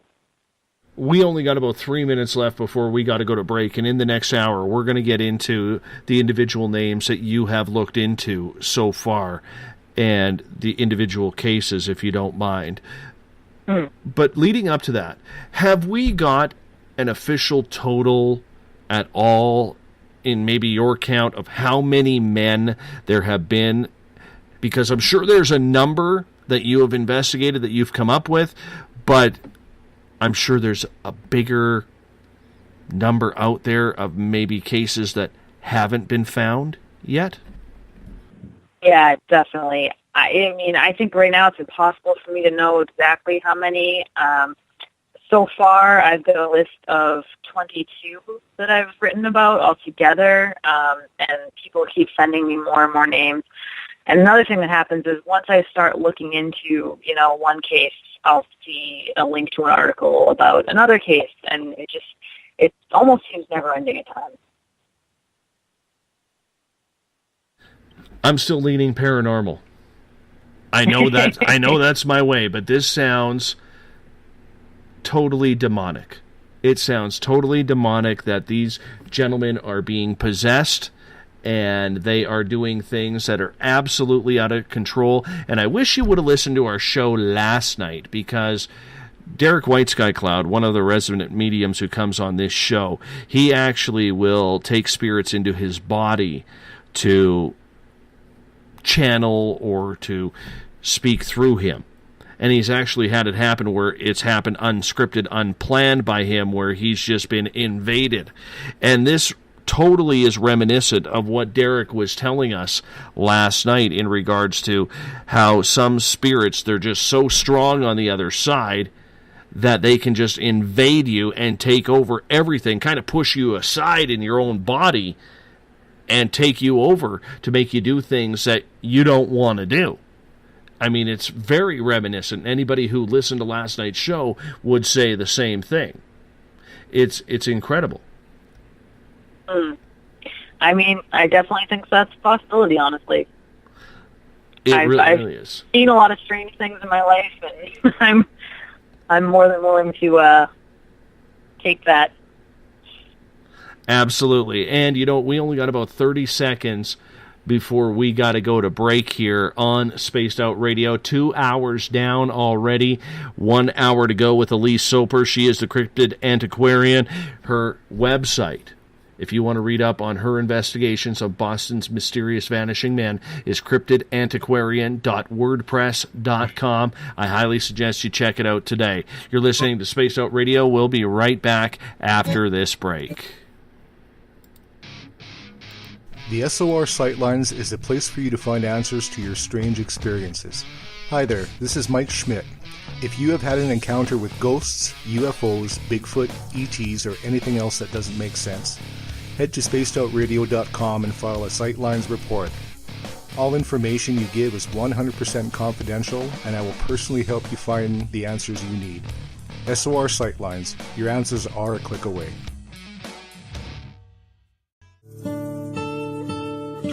Greetings and salutations, space travelers, from the Chronicles of the Unknown team.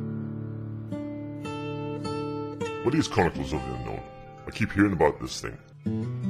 It's a new paranormal reality TV show based right here in beautiful British Columbia, Canada. Follow our team as we uncover claims of activity on the Caribou Gold Rush Trail. You can also follow us here every third Monday, where 2 members of our team will be available to answer your questions. We'll give you some equipment updates and some of our experiences on the road, right here on Spaced Out Radio. Hi there, I'm Butch Witkowski, lead investigator with the UFOR. On the final Monday of every month, you can listen to me and host Dave Scott on Spaced Out Radio's Strange Days. We're going to get to the heart of the matter when it comes to what's happening out there. People are seeing and experiencing things from ET contact to Bigfoot, and I want to hear about it. Your experiences are what we investigators need to help solve these unknown mysteries. So tune in at spacedoutradio.com to the final Monday of every month from Butch Witkowski's Strange Days. Visit purpleplates.com today. For over 40 years, the Purple Energy Plates have been delivering amazing results for their many customers. Inspired by the great genius Nikola Tesla, the harmony, healing, and energetic effects of the plates have proven over and over to be beneficial and often miraculous to thousands of customers. With their money-back guarantee and the many benefits, how can you afford not to get one? Check their site for daily specials and choose from their many energy products. You won't be sorry. Visit them today at purpleplates.com for mind, body, and spirit, and expect a miracle. This is your medium, Joanna, from Spaced Out Weekend, 2 Mediums and a Large. I would love it if you would come and join us with host James Tyson every other Sunday on Spaced Out Weekend. Together, we will take your calls and your questions live.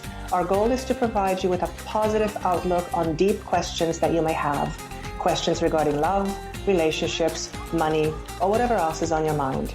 Come and check us out at spacedoutradio.com. Have you checked out the SOR Spacewire at spacedoutradio.com yet? Every day we post the latest stories regarding the weird, strange, and completely unbelievable. From cryptid and UFO sightings to the conspiracy world, we tackle it all. Hi there, I'm Eric Markham, Spaced Out Radio's news director for the SOR Spacewire. And if you have a story, I want to hear it. Email me at news@spacedoutradio.com. Patrolling the Pacific Northwest, we are always on the lookout for the strange and unassuming stories that real people are experiencing. Hi, I'm Vincent Zunza from Pacific North Weird. Me and Alexandra Sullivan have teamed to bring to you those odd stories that never seem to make it into the mainstream. Stories so weird that will leave you scratching your head wondering, is this real? It's as real as it gets with Pacific North Weird. You can watch our videos right here at spacedoutradio.com. Become more intimate and interactive with Spaced Out Radio. Join our Space Travelers Club with your new membership. For $5 a month, we'll provide you with special access to the website, monthly prize draws from books to psychic readings, along with monthly newsletter, private interviews, and more. Sign up today to be part of Spaced Out Radio's experience. Every month on Spaced Out Radio, we look into the deep and dark reports of cryptids roaming around the world with me, Rob Morphy, from Cryptopia.us. I would love it if you would join me and host Dave Scott as we delve into the most arcane stories and reports regarding creatures of the unknown. My job is to hunt down the details and bring the evidence forward to you. These aren't your regular Bigfoot stories I'm talking about either. You can find out more about crypto history at spacedoutradio.com. Looking for a place to advertise at a very reasonable cost? Look no further than Spaced Out Radio.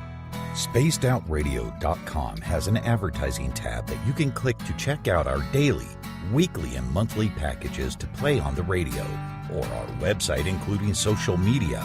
From commercial spots to banners, we have it all. Check out our competitive pricing today.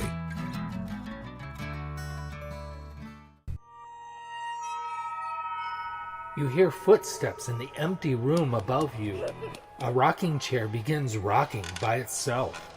Don't be afraid of the things that go bump in the night.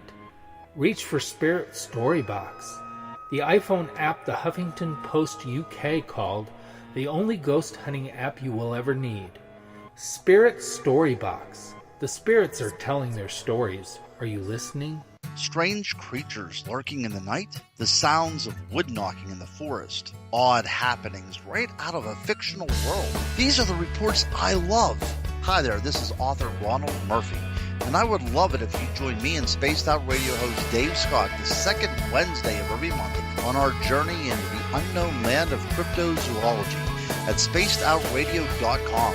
From Mothman to Frogman and everything in between. Hey, they don't call me the crypto guru for nothing.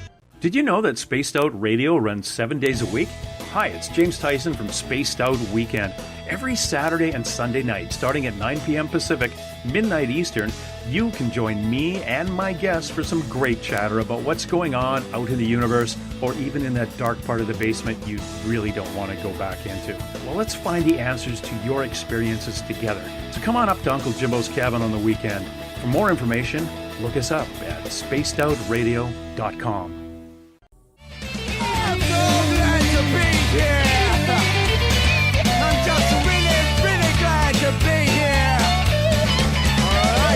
Would you like to connect with us on Spaced Out Radio? Head to spacedoutradio.com to check out the latest shows, guests, and sponsors.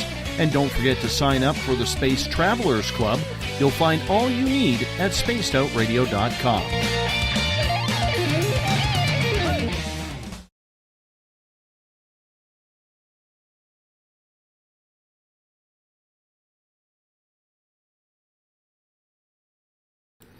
Welcome back to the final hour of Space Out Radio tonight. Good to have you along for the ride. Tomorrow night, we're going back into the forests of Indiana. We're talking Bigfoot with Edie Kaito. She's been on this show a couple of times before. We're going to talk more Bigfoot in Indiana and her great gifting site that she has where she gets communication from the wild man in the forest. It's going to be interesting. 9 p.m. Pacific, midnight Eastern Time, 4 p.m. in Australia, or somewhere around there in their 11 area codes. But we'll get to it tomorrow night. spacedoutradio.com. If you're listening in on United Public Radio Network live on 107.7 FM in New Orleans, thank you so much for allowing us to be a part of your nightly drive. If you're in North America or around the world, maybe it's daytime, morning time, whatever it is, we appreciate you taking the time to listen to the mighty SOR. If you are listening in on Revolution Radio, it is a donation station financed by you, the valued listener. Do us a favor, visit freedomslips.com and donate today. Bill Cardwell has set the password in the SOR Space Travelers Club for tonight. Ineradicability. Ineradicability is your password. Make sure you use it wisely, Space Travelers. You know what to do with it. If you want to follow us on social media, you can do so on Twitter, @SpacedOutRadio. Give our Facebook page a like, Spaced Out Radio Show. On Instagram, I can be followed at Dave Scott, SOR. Subscribe to our YouTube channel, Spaced Out Radio Show. Tune us in on TuneIn. Download this show and others on iTunes. And our website is spacedoutradio.com. While there, you can sign up for the SOR Space Travelers Club. We like to give away swag every month, so make sure you do that. Our next draw is next Friday, so get in before you do that. It's only $5 a month on average. Come on. Less than a Starbucks extra large coffee. I don't know the name of it because I don't speak coffee language, but that's what it is. All right? You can read up on our latest blogs. Read up on the SOR Spacewire for the latest and weird news from Eric Markham. If you have a sighting that you can't explain and you want someone to investigate it, Mike Schmidt is waiting for you. All you have to do is fill out a Sightlines report. We got a lot going on our website. Make sure you check it out today. For the final time tonight, we introduce Elise Soper. She goes by Cryptid Antiquarian. She is a blogger, and she has been following what's been happening with Boston's mysterious vanishing men over the last couple of years. Her website is cryptidantiquarian.wordpress.com. Elise, welcome back. It's good to have you here. Hi, David. Good to be here. Hey, we're already 2 hours in. I told you this would fly by. It's gone by fast. I know, and it's an intriguing topic indeed. I want to get to some of these people who have gone missing. But before I do, I want to get to some questions. And let's get to Claudia's question here. Claudia is asking, Elise, have you ever contacted David Pollades to find any similarities like the phones found far away or behaviors or being taken? Or before being taken? He could probably share some information about that since he's quite an expert on this topic. Well, he was actually kind of the inspiration for me really delving into this. I heard about him on Reddit, and then I got a few of his books for Christmas a couple years ago and started reading them. And it was his book, Drowning in Coincidences, that really kind of sparked part of a chain of events in me that I realized that a lot of the cases in that book had a lot of similarities with things that I was seeing in Boston. And a few of the cases that are in that book are actually also on my blog page. I haven't talked to him personally. He's kind of a busy guy, I think. I think I have tried to contact him before. He actually shared one of my posts on Twitter, so he definitely does know about me, which is really cool because, like I said, he's sort of one of the things that inspired me. So, let's get to a question from Joe here, and he is asking, have you done a lot of investigation yourself, interviewed witnesses? You know, I know you've tried to talk to the police, you have talked to family members, but have you talked to the coroners? Have you gone to these places where these missing people have gone to try and maybe retrace their steps? So the great thing about living in the city is that it's not hard for me to literally go out to some of these places, some of these locations, and walk around and see where they were and what they might have seen on the nights that they ultimately lost their lives. And so, yeah, I've done that multiple times. I did it especially when I was trying to figure out where Zach Marr went. I was getting a lot of kind of conflicting reports about where he had gone, so I basically just walked around North Station area under the Jacob Bridge, just trying to understand where he might have been. So it's definitely something I try to do. I try to get as much information as I possibly can. I've reached out to a lot of people. I don't hear back from a lot of people, honestly, which, again, is understandable. I'm sure a lot of people don't really want to talk about this. But I have talked to lots of family members, friends. I've actually talked to a couple of people who have been the ones who have found bodies. Not any of the bodies in my cases. I haven't tracked any of those people down.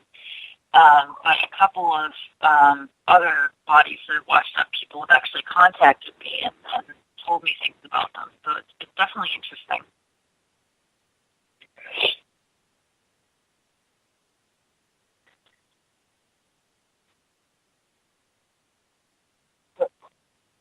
I find this one right out of left field because it really doesn't match in the age category. 49-year-old John DeVario, back in March of 2003. What is known about this situation? Yeah, so he was one of the sort of outliers originally in the case, although I have found a few more that were sort of in a similar age range, and it seems like they were all sort of around the same time, too, so make of that what you will. But John DeVario fits in a lot of ways. He was a very, very intelligent man, and he was a teacher at MIT, which is actually right in the area where multiple people have gone missing, and is actually where a couple of the other victims went to school. So it definitely seems related in that way. So the other similarities are he was a musician. He was actually a teacher of psychology, so he knew a lot about that. He was seen on CCTV like a lot of the other men were, just kind of walking away. He was found in a very similar area. Police never suspected foul play or anything like that. He had no reason to commit suicide. So he does fit in a lot of the ways. That kind of blows the age description out of the water a little bit, considering he was nearing 50, compared to most of the other victims who have been in their 20s. Well, I think in some ways it does, and in some ways it doesn't. So like I said, I have found a couple other cases where the men were actually a little bit older, or even, a lot older, and they tended to happen around the same time period. If we were looking at this like it was a serial killer, a lot of times serial killers have kind of outlier people that are their, first victims, or they'll, change their pattern a little bit for some reason. So I definitely don't think it's out of the question that these older cases are connected to whatever's going on. They have so many other similarities that I just couldn't discount them just because of the age. Okay, moving along to the next one. Tell us about Dustin Willis. I consider Dustin to be sort of a cornerstone case. His is one that, even on the off chance that John DeVario is not, part of this, even on the off chance that, somebody like David Mark, who was, a little bit out of the area, is not a part of this. Dustin is what I would consider a textbook example of what's going on here. He was an officer and an engineer in the Navy. He's a smart guy. He was a musician. He had family. He had a girlfriend.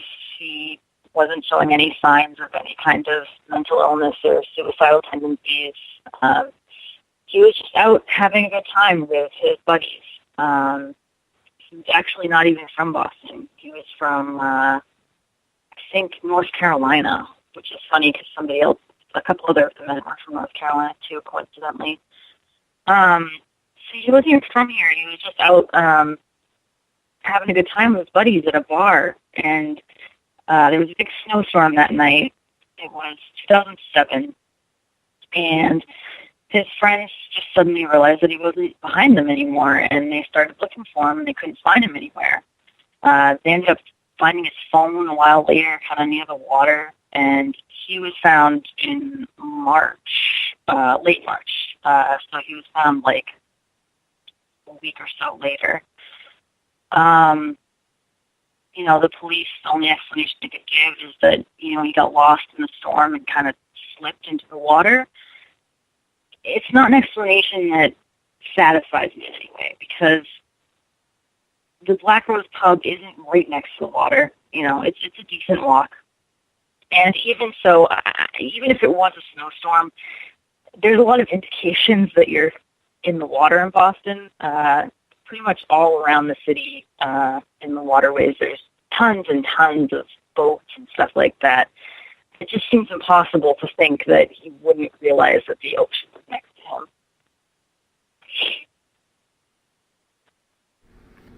I can't believe that here he is walking with his friends, and 1 second he is gone.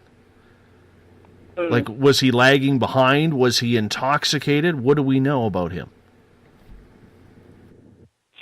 According to his girlfriend, who was on the phone with him multiple times that night, he was not in any way severely intoxicated.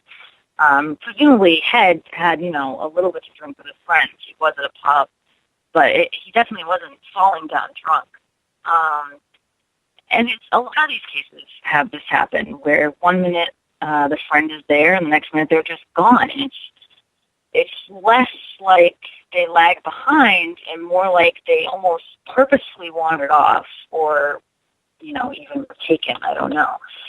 But she was on the phone with him. His girlfriend was on the phone with him for a decent amount of time that night, and she finished a call with him and then called him back not too much longer afterward. And a strange person, a strange man, picked up the phone and said that he had found the phone on the ground. So at the time of his disappearance, she was not on the phone with him? No. But it's clear that whatever happened to him happened rather abruptly, because he was fine on the phone with her 1 minute, and then, you know, a very short time later, his phone was just mysteriously abandoned on the ground. Wow. Wow, that is intriguing. And his friends heard nothing of foul play behind him? He didn't yelp or scream, or because if they were that close behind or in front of him, they would have heard some sort of struggle, whether it was shoes on the ground or whatever it could be. Absolutely nothing. And you would think that, you know, if he had fallen in the water, that they would have heard that too. Incredible. And when did this one happen? This was in 2007. Okay. How long after he disappeared was his body found? So his wasn't actually a particularly long time. It was, he went missing the night of March 16th and was found March 21st. So his is one of the shorter time frames. Is there anything else that's intriguing about this case? I mean, for him to just vanish, I mean, this just sounds way too paranormal, unless they were walking through some dark alleyway where somebody could jump out from behind a garbage can or something. But, I mean, there's no way that if his friends started immediately looking for him, that they wouldn't have found some sort of trace of something, a jacket or something along those lines. Yeah, so this is the case that I had mentioned earlier, that I've actually talked a lot with his girlfriend, and she thanked me for doing this blog post and for looking into this, and told me that, yeah, she never believed that whatever happened, it was an accident. She always felt like there was something suspicious going on. She really wished that she had pushed more for the police to investigate further, but, you know, she was just very upset at the time, so wasn't thinking about that. but it's definitely interesting. The fact that it all happened so fast is definitely one of the things that gets me about this case. The fact that his, friends are presumably pretty close by, it's definitely something that suggests something strange is going on, as opposed to something easily explainable like a mugging. Let's step back into the paranormal side for a second. Is the place a haunted area in that area?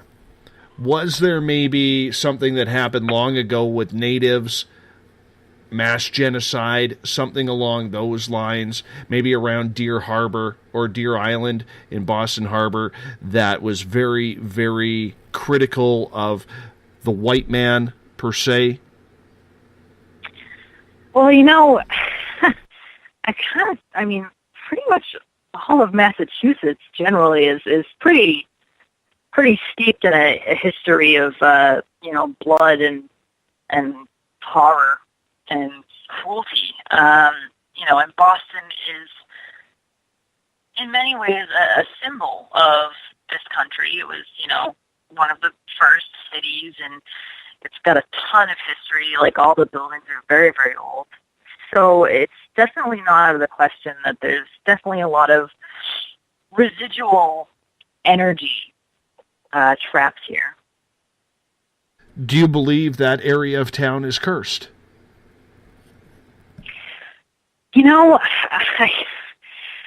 I don't know what to believe. I'll tell you that I'm never, ever going to walk alone at night in any area down, by the Long Wharf ever again. And, it's probably partially just research, but when I go there at night, I do just get this feeling of unease now.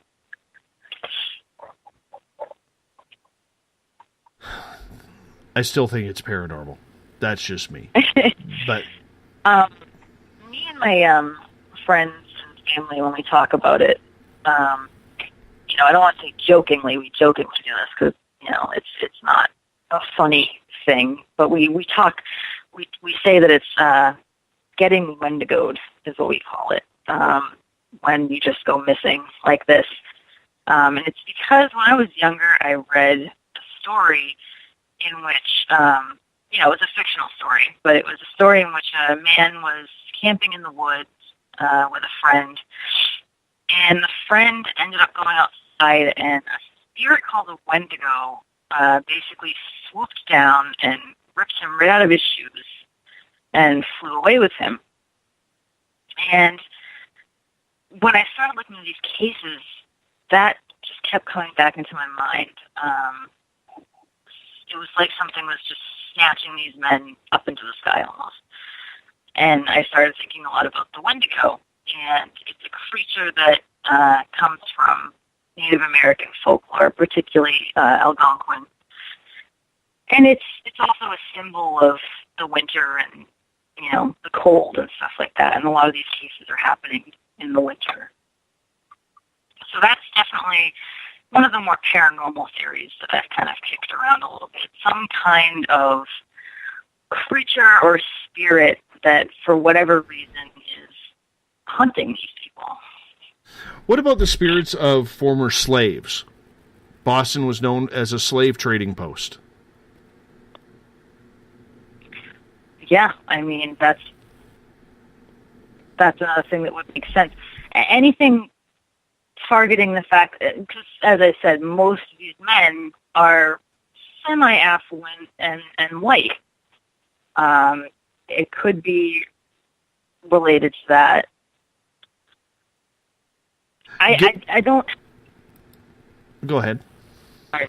Oh, I was going to say, I don't want to try to blame it on something like that. I don't know. Well, you know what? At this point, considering there's so much weird going on, you do have to look at the idea that anything is possible right now. And it could be some sort of paranormal phenomena. definitely. And like I said, I one of my sort of theories is that it's something that's, you know, sort of hunting these men, you know, predator style. Mm-hmm. Could be predator as in the movie, which something that is camouflaged. Mm. That is interesting. Yeah, now you're getting my imagination going. You're getting my imagination going now, and I'm like, oh yeah, that's definitely it. There's predator running around. Absolutely. Gail has an interesting question here. She is asking, right now, Elise, are there any open investigations on these cases, or are they all closed? I'm not actually positive about the status. I think most of them are considered closed. They're just considered suicides or accidents. I'm not positive on that, but as far as I know, most of them aren't really being investigated further. Let's find out about another one of the victims. Let's go to William Hurley, who disappeared in September of 2009. He was 24 years old. So William actually has a kind of weird connection to Dustin from the previous case. He also was a Navy sailor, and he was also from North Carolina, and he was also in Boston in 2007 when Dustin Willis went missing. They were both there, sort of on like a Navy leave, spending some time in the city, partying and everything. So Dustin went missing that night. William ended up going missing about a year later, or 2 years later, maybe. William moved up to the Boston area not long before he went missing. He had met a girl on his former trip there, and they were, I believe they were engaged, actually. So William was at a Bruins game the night that he went missing with his friend. And this was in October, early October of 2009. So it's one of the earlier in the month cases, not freezing cold out. He hadn't had a lot to drink, and it was only after the first period that he kind of turned to his friend and said, I'm not feeling that great, feeling kind of tired, I think I just want to go home. Which I find to be sort of strange anyway. I don't know about anyone else out there, but I'd have to be feeling pretty bad to want to leave a game or an event that I was at. I don't know how well the Bruins were doing in 2009. I can't remember, but Bruins tickets can go for a significant amount of money around here. So they were playoff bound. They were playoff bound because it led to 2011. The damn Bruins beating my Canucks. So I think it would have to be a pretty bad feeling to want to leave the game that early on. So he ended up calling his girlfriend and asking her to come pick him up. And he went outside. He went out through the back of the TV garden and ended up in the Nashua Street area. He wasn't familiar with the area at all. His girlfriend was asking where he was, so he asked a passerby on the street where he was, and the passerby said Nashua Street. So he told his girlfriend, and then he said that his phone was dying and that he was probably going to lose her pretty soon. She said that was fine because she was actually right around the corner. So the phone dies. She comes around the corner, and he's just not there. A matter of minutes, honestly, had gone by. So obviously she was perplexed. She starts kind of driving around looking for him, yelling out the window, going to random people on the street asking if they had seen anything. And nobody indicated that they had seen anything suspicious or anything. He was just gone, totally missing. He ended up being found October 14th. So again, these earlier cases, a lot of them are found relatively soon after they go into the water, so he was only missing 6 days. But he was found in the Charles near 200 Nashua Street, around 25 feet from shore.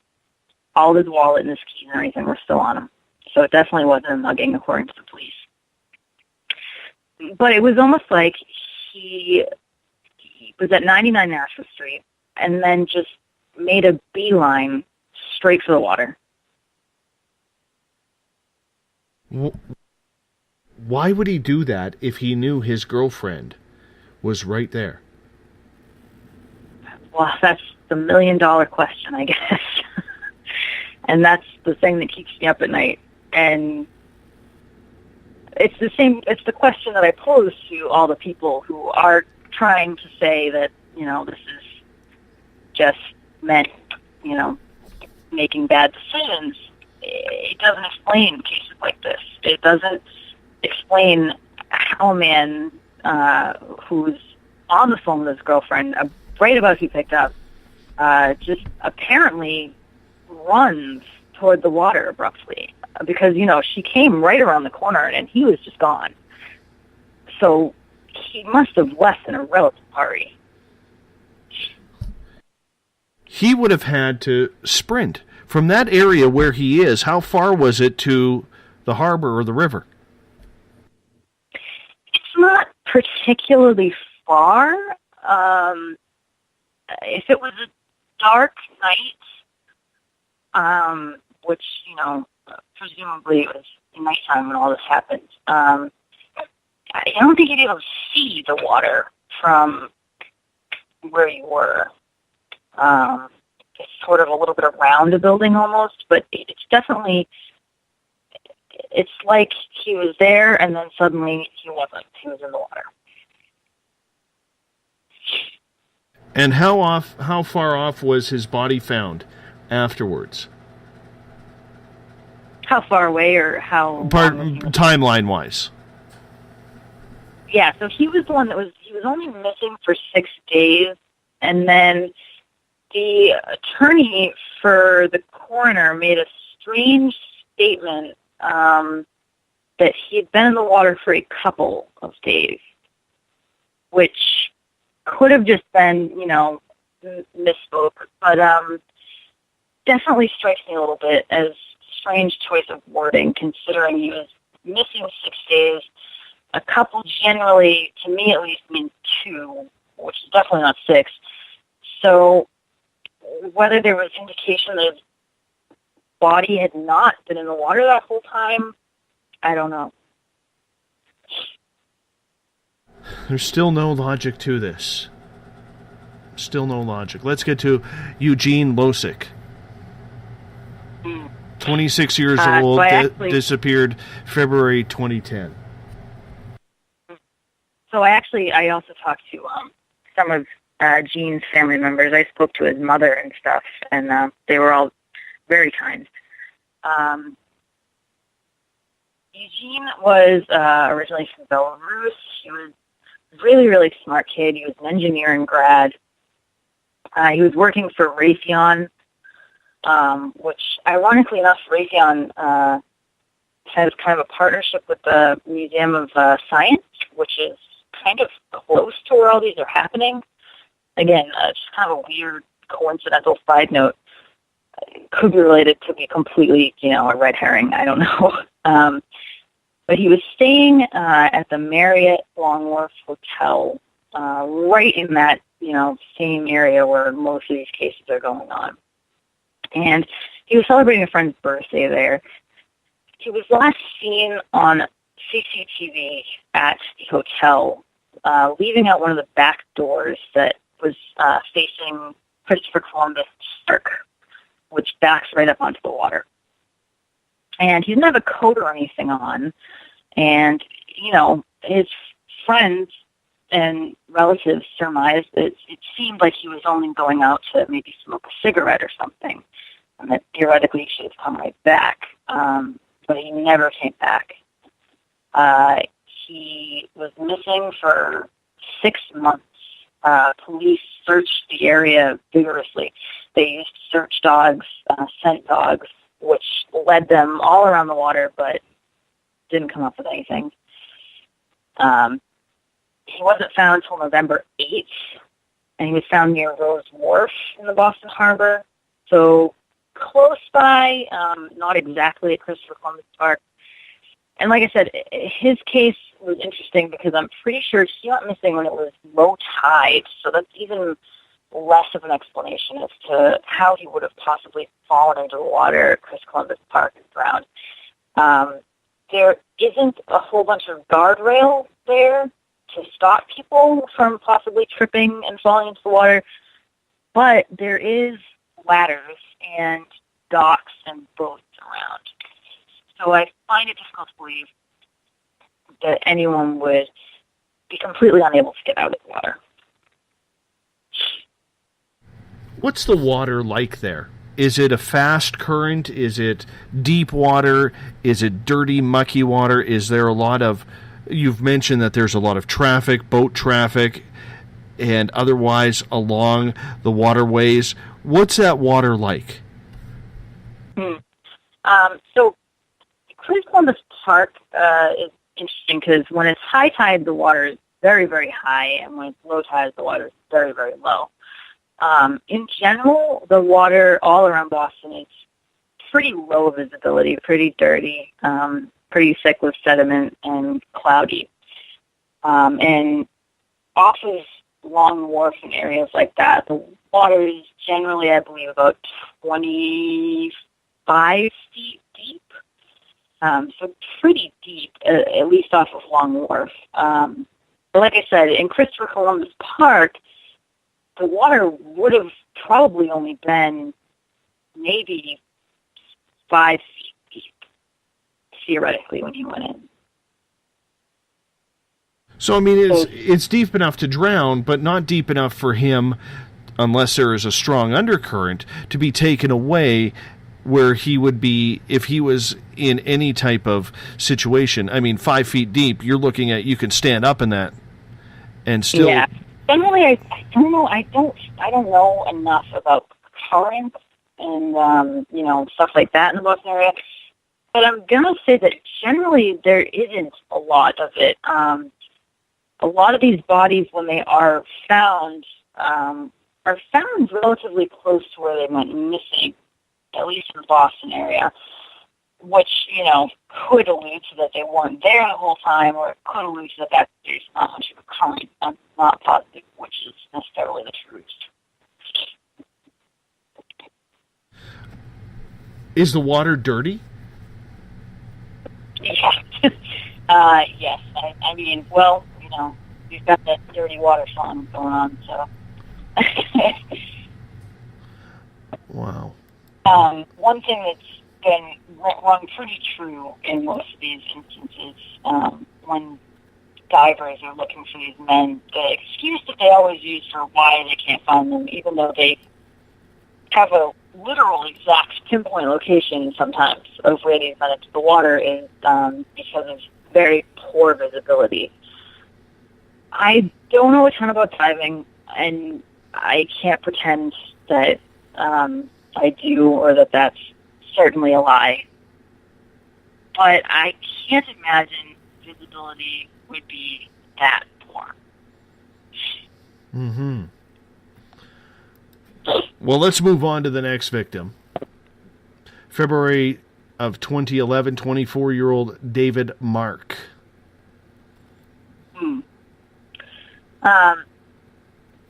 David Mark is an interesting case. So a lot of these men were sort of around other people, friends, family, when they went missing, so we have a better idea of their timeline. David Mark spent most of the day that he went missing alone, traveling by himself, so it's more difficult to piece together a timeline. He had diabetes and Asperger's syndrome. He was only 24 when he went missing. He lived in Albany, New York, most of the time, but he was visiting Boston to see his sister in the Chestnut Hill area, and apparently had planned to do a couple of sort of touristy things on his trip down. they found in his computer he'd been planning to Fenway. He'd been Googling where it was and the menu and stuff like that. So that's how they figured out he went there. And they talked to employees there and found out that he had, in fact, been there. The employee said that he seemed normal. He seemed in good spirits. He had a couple of drinks and then left. He never showed up to his sister's house. And his car was eventually found in Chestnut Hill, but abandoned with no sign of him anywhere. His phone was last pinged the night that he went missing near the Charleston Naval Yard. At this point in time, the phone pinging was a little bit less accurate than it typically is now, so it's difficult to say exactly where he was, but he was definitely more toward the northern area of Boston. He was ultimately found near the Andrew McArdle Bridge, which is more north than most of the other cases, which is weird because he originally, where his car was and where his sister was, is a lot more west than most of the other cases. So the distance between where his car was and where he was ultimately found is pretty significant, and why he would go that far out of his way and how he ends up there is definitely strange. Police said that there was no foul play involved. I think that they think that it was a suicide, which I suppose is possible, obviously. He was found near a bridge. But like I said, usually people who plan to commit suicide, they don't make plans. And he had made a lot of plans, and he had literally made plans to see his sister that day and never got there. So I don't know.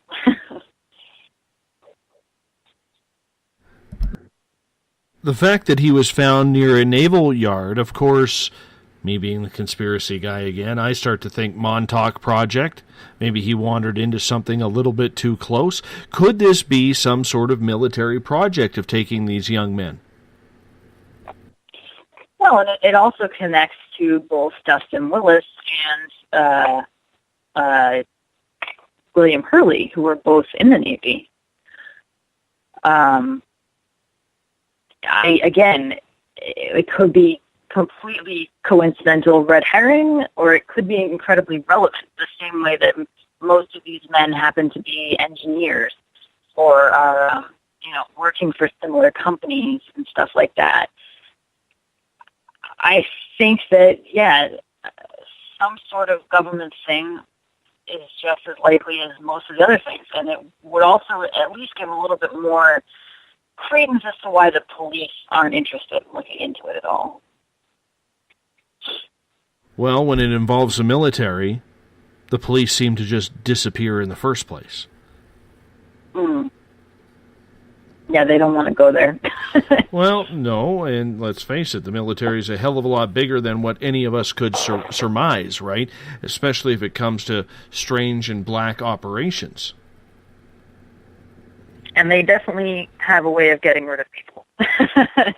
That they do. Let's move on here. Let's talk about Franco Garcia, February 2012, age 21. So Franco Garcia was going to school to become a chemist. So again, pretty bright kid.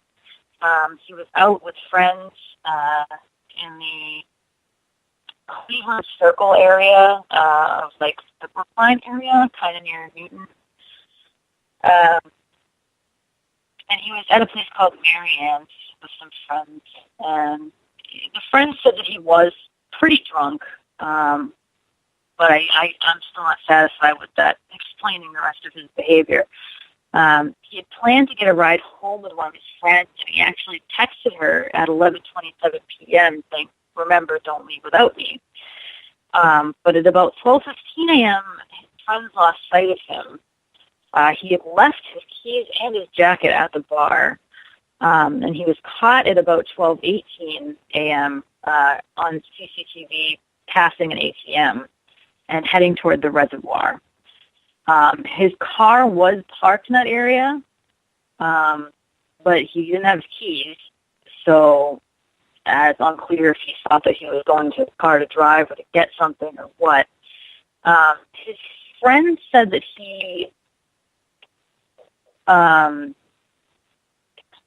was not that drunk, and the CCTV didn't show that he was staggering or anything, so the explanation that he fell into the water doesn't hold as much water for me.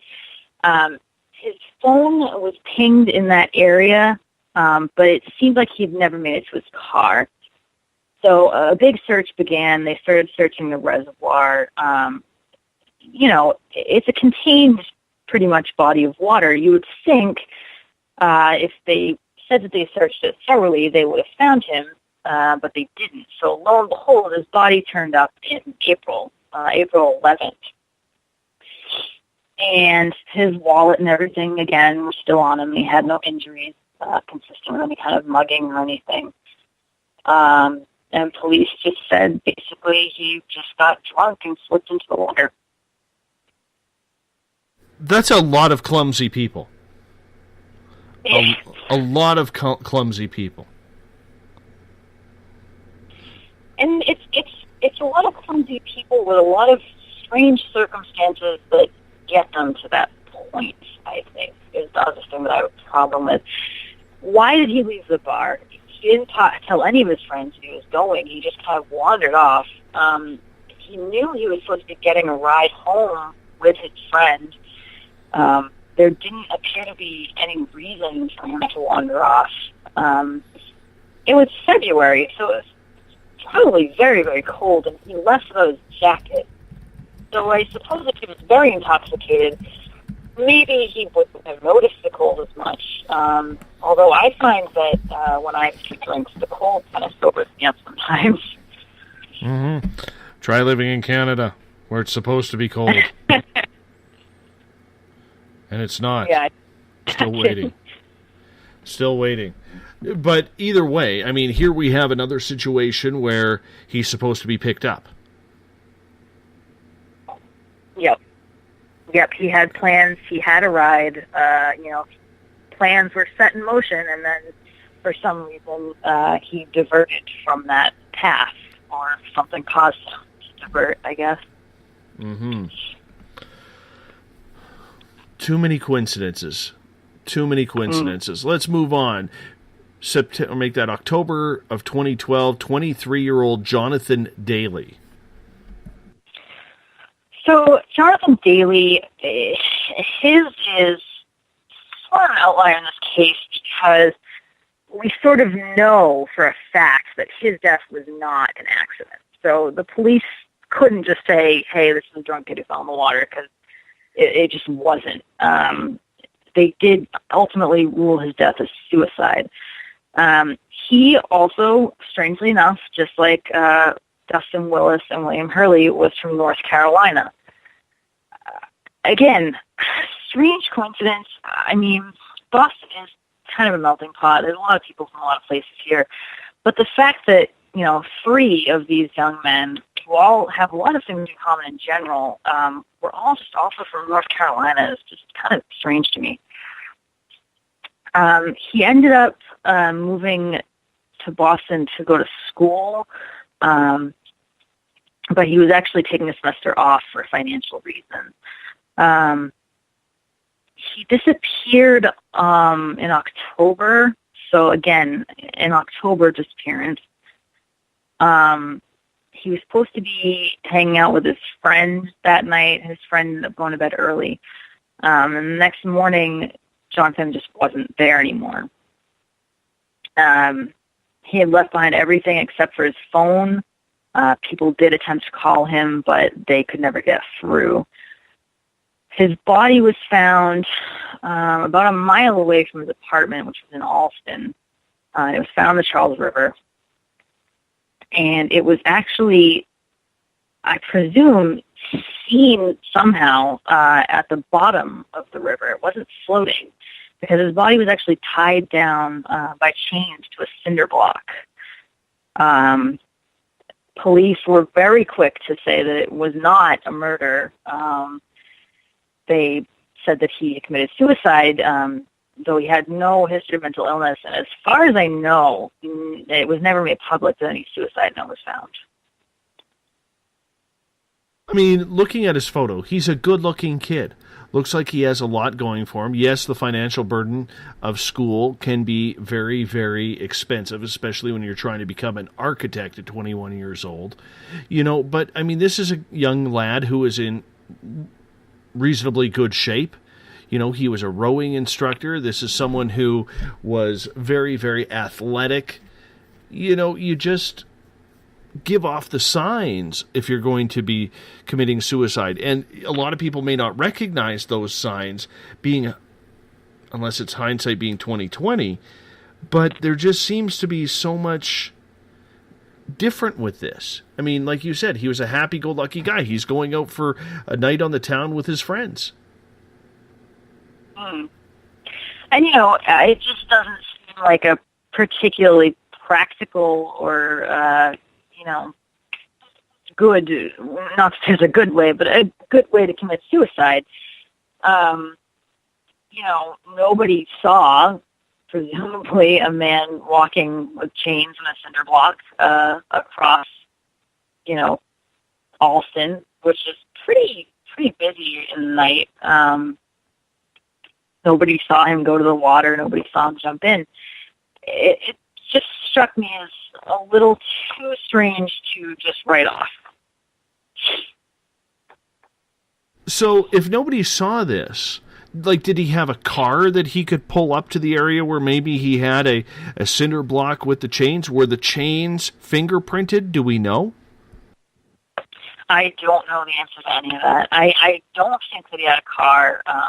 Most students in Boston don't have cars. Public transportation is usually how you get around here.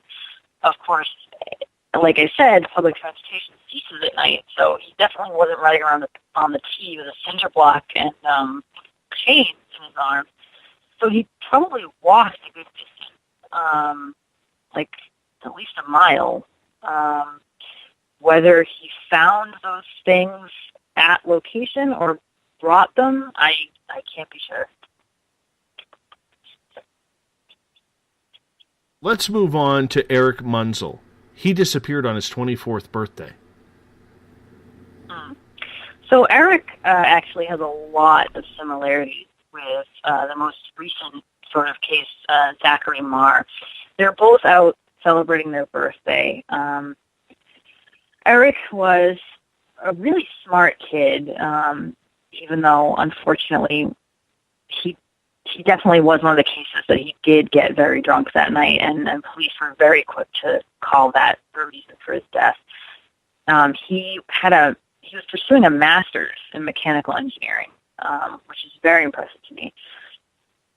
He was out for his birthday at the Market Lounge, so again, in that same area, steps away, really, from the Marriott and all the other places where all these men have gone missing. He was escorted out by a bouncer at about 11:30 p.m. Apparently, he had caused some kind of a disturbance. There's been, various reports on what that actually was. It was very, very cold out that night. It was only about 18 degrees. And Eric didn't have a coat. Supposedly, the bouncer asked him about it, and he said no, he didn't have one. Of course, his coat was actually still inside the club. So, I don't know. I've heard conflicting stories that, maybe the bouncer didn't care and just kind of threw him out. I've heard other people say that, Eric was very drunk and, didn't care. I don't know. But either way, he ended up going outside without a jacket and just kind of wandering off. His phone was pinged later on that night, heading toward the harbor, which is not really in the same direction as his north end apartment is. So he seemed to be, going in a very different direction. And he was probably pretty familiar with the area, so I doubt that he would have gotten that confused. His body was found in April, so almost exactly a month later, I think. And again, the police didn't find his death suspicious at all. No, it wasn't that late. A lot of these cases, the men, they might be out at 3 or 4 a.m. Not a lot of people are out at that time, but he was out at around midnight, and there's still some people around in Boston at midnight, wandering around. Nobody saw anything. Nobody saw him fall. Nobody, heard anything. So it just seems a little peculiar to me. And a very smart young lad. I mean, this is a gentleman who really had his stuff together. Do you think it could have been one of those cases with him where, with alcohol being induced into his system, that maybe he just snapped? Because a lot of smart people, whether they're going for their doctorates, their masters, or whatever, just finally have that one fleeting moment where their mind just gives out because there's so much pressure on them. I mean, it's like I said, anything's possible. It's definitely possible. I think it's the location is very suspicious to me. The fact that he seemed to walk, again, almost in a beeline from the market toward the water, where he ended up walking basically straight off the Long Wharf. It's just unsettling to me.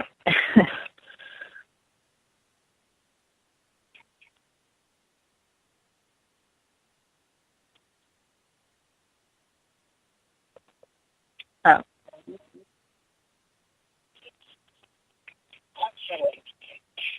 We only got a couple of minutes left here with you, and I want to try and squeeze one more in here. Now, we haven't talked so much about Dennis Nirogi, I believe his name. He was born in Kenya, 21 years old, once again, aspiring filmmaker, so he's going to school, and he disappears at MIT campus in Cambridge. Yes. So MIT comes up a lot also in my kind of studies, which, again, kind of connects to the whole engineering thing. I can't pretend to understand what the connection there is, but it does seem relevant to me somehow. Again, from what his family said, he's doing fine. He talked to his mom almost every day. He was starting a new job pretty soon at a Boston news station, which, again, he was very excited for. So suicide just doesn't seem likely to me. So he's a Northeastern student. He was about to start a new job at a co-op. He was a really good athlete. He played basketball and stuff like that. And then he just disappeared one night. His mom noticed that he didn't call when he normally did. And they started looking into it. His phone was last pinged at about 2 a.m. on the MIT campus in Cambridge. And his body was found December 31st in the Charles River on the Boston side. So MIT is across the river from, Maine, Boston area. There's sort of a bridge that connects them. So, whether he walked across the bridge or whether his body just kind of ended up on the other side of the river, I'm not really sure. Again, no other signs of trauma to his body. The police said that it was not a homicide. I don't know if they ever revealed an official cause of death, but yeah, the location, again, speaks volumes to me. The kind of person that Dennis was speaks volumes to me. He fits right in. Obviously, one of the only real differences is that he was Kenyan, he's African-American, and most of the cases tend to be white men. But this one fit in every way, so it definitely seems like it's relevant. Elise, I got to end it up there. We could go another hour with you, but we've run out of time. I want to say thank you so much. You keep up your hard work. cryptidantiquarian.wordpress.com. You keep going. There's something to this case, and I think you're on it. I don't know where you're going to go with it, but I think you're on the right track. Keep it up. I don't know either. Great Thank work. you. And I have sent James Tyson from Spaced Out Weekend an email, so I've tagged you in that. I want you to hopefully chat with him. You hold on 1 second, Elise. I got to wrap things up here. If you're listening on the Spaced Out Radio side, you hear Mr. Ron Bumblefoot THAL. Yes, Bumblefoot, the official music of Spaced Out Radio. He brings us in and rocks us out of every episode. Tomorrow night, 9 p.m. Pacific, midnight Eastern, we're talking with Edie Kaito. Indiana Bigfoot is the topic. We're going to rock it on out. If you want to listen to this show or others, go to our YouTube channel, Spaced Out Radio Show. Tune us in on TuneIn or download this show or others on iTunes. We'll be back in exactly 21 hours from now. I want to say thank you to all of you for taking part tonight. What an incredible show. I really enjoyed this one. We hadn't gone here before, but we've gone there now, and I think we got to do it again. Mysteries are good. We'll talk to you very, very soon, space travelers. Good night.